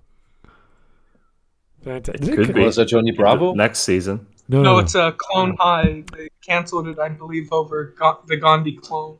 Did they bring it? I thought they brought it back. No. I thought I was gonna get. It's almost all the good shows stay dead. But they had rumors that they're gonna bring it back. Yeah, I thought they were confirmed. I don't want it to come back. Just let it die. It's safe as dead. It's so good. All right. Corporate needs you to find the difference between this picture and this picture. Yeah, that's kind of what's happening here. Got a guy from the British nobility in the 17th century. Bunch of dudes in going down gay pride parades. Mm-hmm. No, it's like Cologne High is happening. Like it has been even renewed for 2 seasons. The new ones are coming on HBO Max. Oh, I gotta go watch it. Okay. All right. It's gonna be by Phil Lord and Christopher Miller. All right, here's some comments. Oh God, here we go. They're quick, so it won't take long. I find it kind of ironic that the main effect of villains being queer-coded for decades in kids' animation is that a lot of queer people grew up loving villains and not being sure why. What? I don't think that's the case. Are you retarded or just projecting? I think it might be both. I do know some gay people who did to whom that happened, kind of. They grew up with loving these gay characters, gay-looking characters. Right. Among them, some furries, because they got into the furry shit because of Scar. Okay. I don't know. I don't know, man. I don't watch Lion King and go, oh yeah, it's an attractive older lion character. Well, it's basically Scar's another of those characters who similar to Shao Kahn, just projects being sure of himself. Oh, jeez.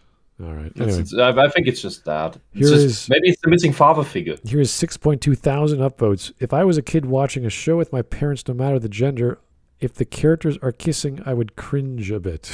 Yes, always. That's what kids usually do. Yes. When they see characters kissing. Like, Men and women, doesn't matter. It's like, ugh, God, can we get over this? What's the rest? Here we go. This is a great comment. Japan has allowed LGBTQ stuff in children's animated shows for years. Sailor Moon, for example. Yes, the 90s. Exactly. The follow-up is the evil enemy Berg Katsi of Science Ninja Team Gatchaman, brought over as Battle of the Planets, was a great character, both male and female. It means mountain cat. Okay. Gotcha. I don't know because I haven't watched that show. Okay. I literally cry every time I hear a song from Steven Universe. It was my most favorite show ever since elementary. How old are you? Oh, God. Because it just made me feel so represent. Okay, this is an indoctrinated 12-year-old. I don't know. Could be younger. So much. And I just love everything about Steven Universe. The songs are just so attached to me. It's also one of the things that got me into art. I miss Steven Universe so much. Okay. And just rewatch it. Good for you. Just rewatch it. You have a remote, don't you? You got a phone? This is okay. Right. If this is what this does to children, yes, I'm for. Not rebroadcasting it ever on anything. Go rebroadcast Courage. I'd rather watch that. This is great. Fucking Steven Universe. Queer-coded villain wants to eat a human. That's great. Love it. Peak heterosexuality. Yeah, that is Cat from Red Dwarf. Red Dwarf, yeah, that's right. He's a cat. Yeah. Love that pompadour. Look at that. There he is. Yeah. Woohoo. And there's all his wonderful suits. Yes. Peak heterosexuality. Yeah. What we got here? Gumball, the one that's a girlfriend later seasons. Yeah. Uh-huh. Gumball's apparently gay. It's just because he turned into a 20-year-old woman for 2 seconds for a joke. Yeah. They'll take anything these days, I hear, for their lists. Technically. Fox is straight. Yes, I know. She married Xanados, not a kid. There she is again. Yeah, I don't know where that came from. Maybe there could be some bisexuality. I have no clue. I have to rewatch the show, but I highly doubt it. Me watching the Alphabet Soup group, knowing that this is going to bring in another Weimar Republic and a certain mustache man. Oh, we are in the Weimar Republic phase already. Well, that's been the inflations keep getting worse. So, yeah, it's fun watching the bank accounts increase yet decrease at the same time. Hearing Gaston and LeFou be called gay again. How many times do you have to teach you this lesson, old man? Oh. Yeah, well. I actually enjoyed the live action Beauty and the Beast, so I thought the music was good. I never got that he was gay, though. I don't know where that came from. All right. Addendum. By the time of the last season of MLP, most of the original creators have already left. Literally inserted in a 1-second transition shot. What's going on there? Throughout the series, Lyra, Heartstrings, and Bon Bon were two mostly shown together in the background. It became a running gag in the fandom. Only time they actually interacted was in mid-series Slice of Life, where the background characters were the focus, and they constantly said that they're best friends.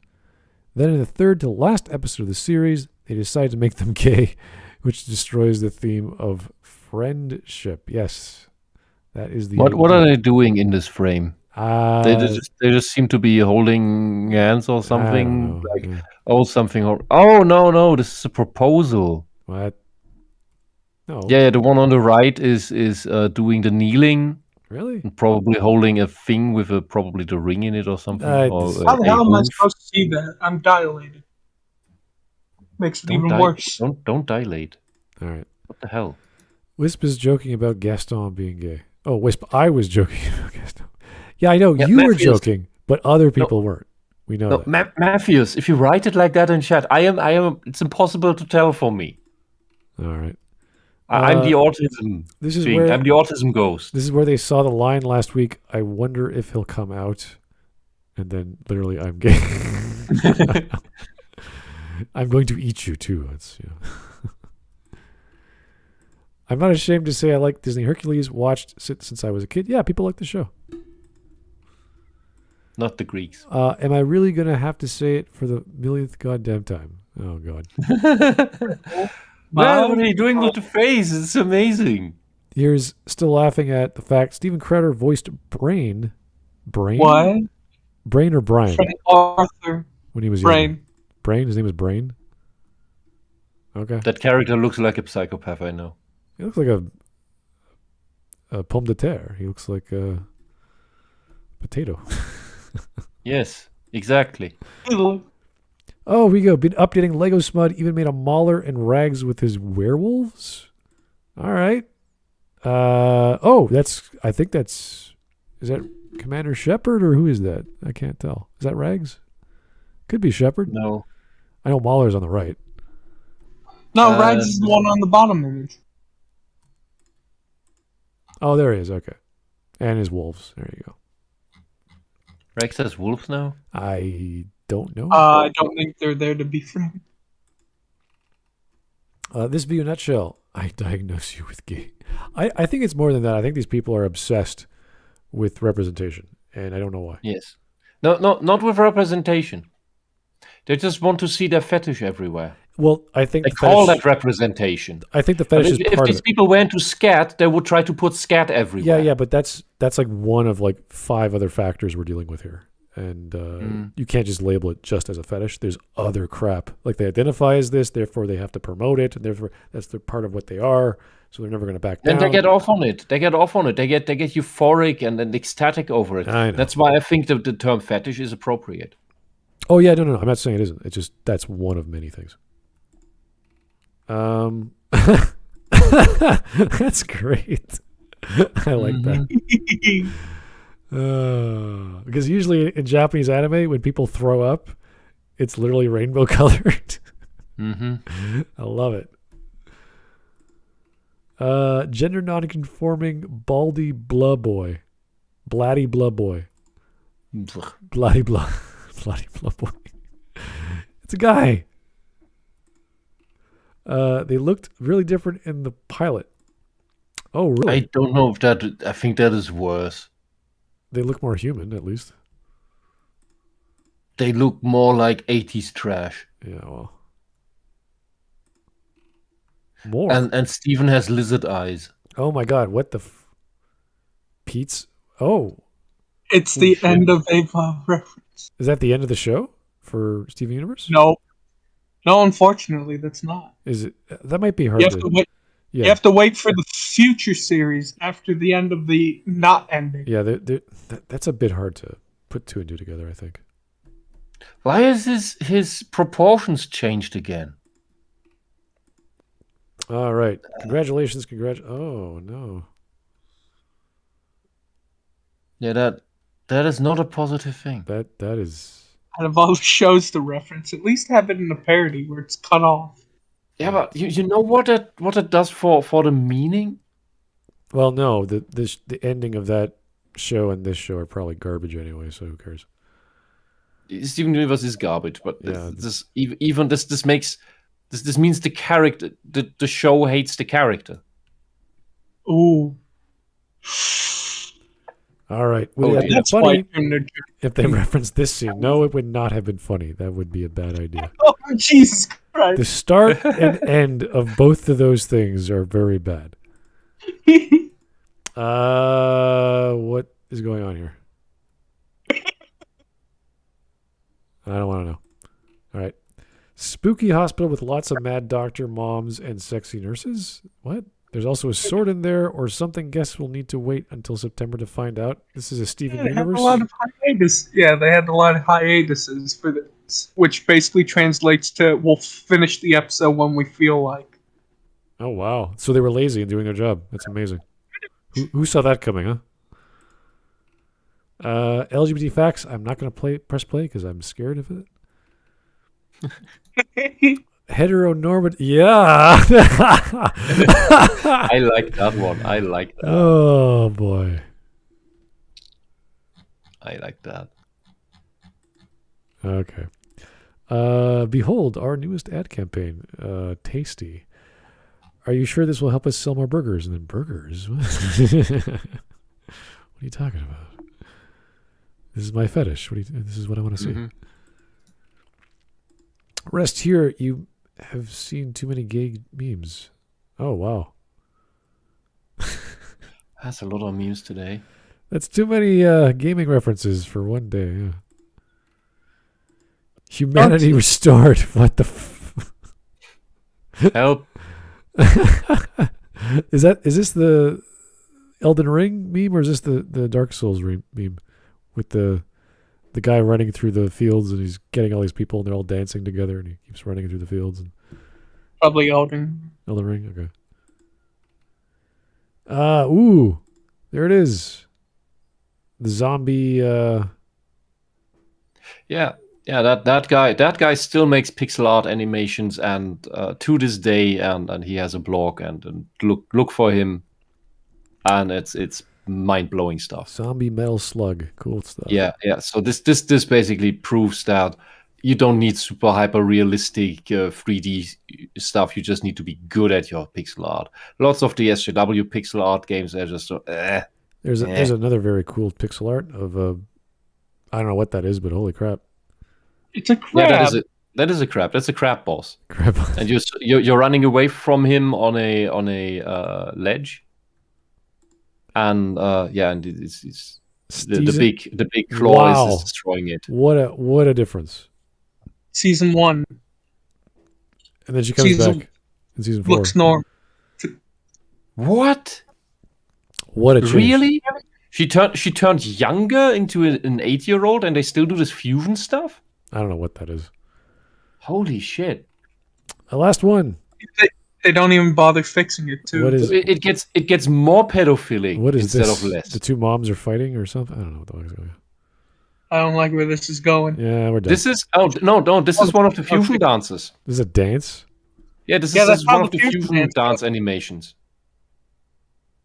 Okay, that's pretty suggestive. What the hell are these people thinking? The only good character in the show. Yeah, pretty much has some development. Ruby, is that her name? Ruby? No, that is Peridot. Peridot. Yes. Okay. Why is she shrinking? Oh, just for shits and giggles. This is the fusion stuff. Oh. Wait. All right, whatever. I'm never gonna watch this, so I'm very lost, but that's fine. Okay. Mark, that's our last fusion dance. Mike just posted it. It's the most obvious. No, we're done. That is no one fucking lies saying. No legacy, no. All right. Here's Donkey King. Sounds like Magnus and Richard Hirschfeld. That is supposed to be Hirschfeld with an I, not an E, and it means stag field. So field of stags. Okay. Is another German Jewish name. All right.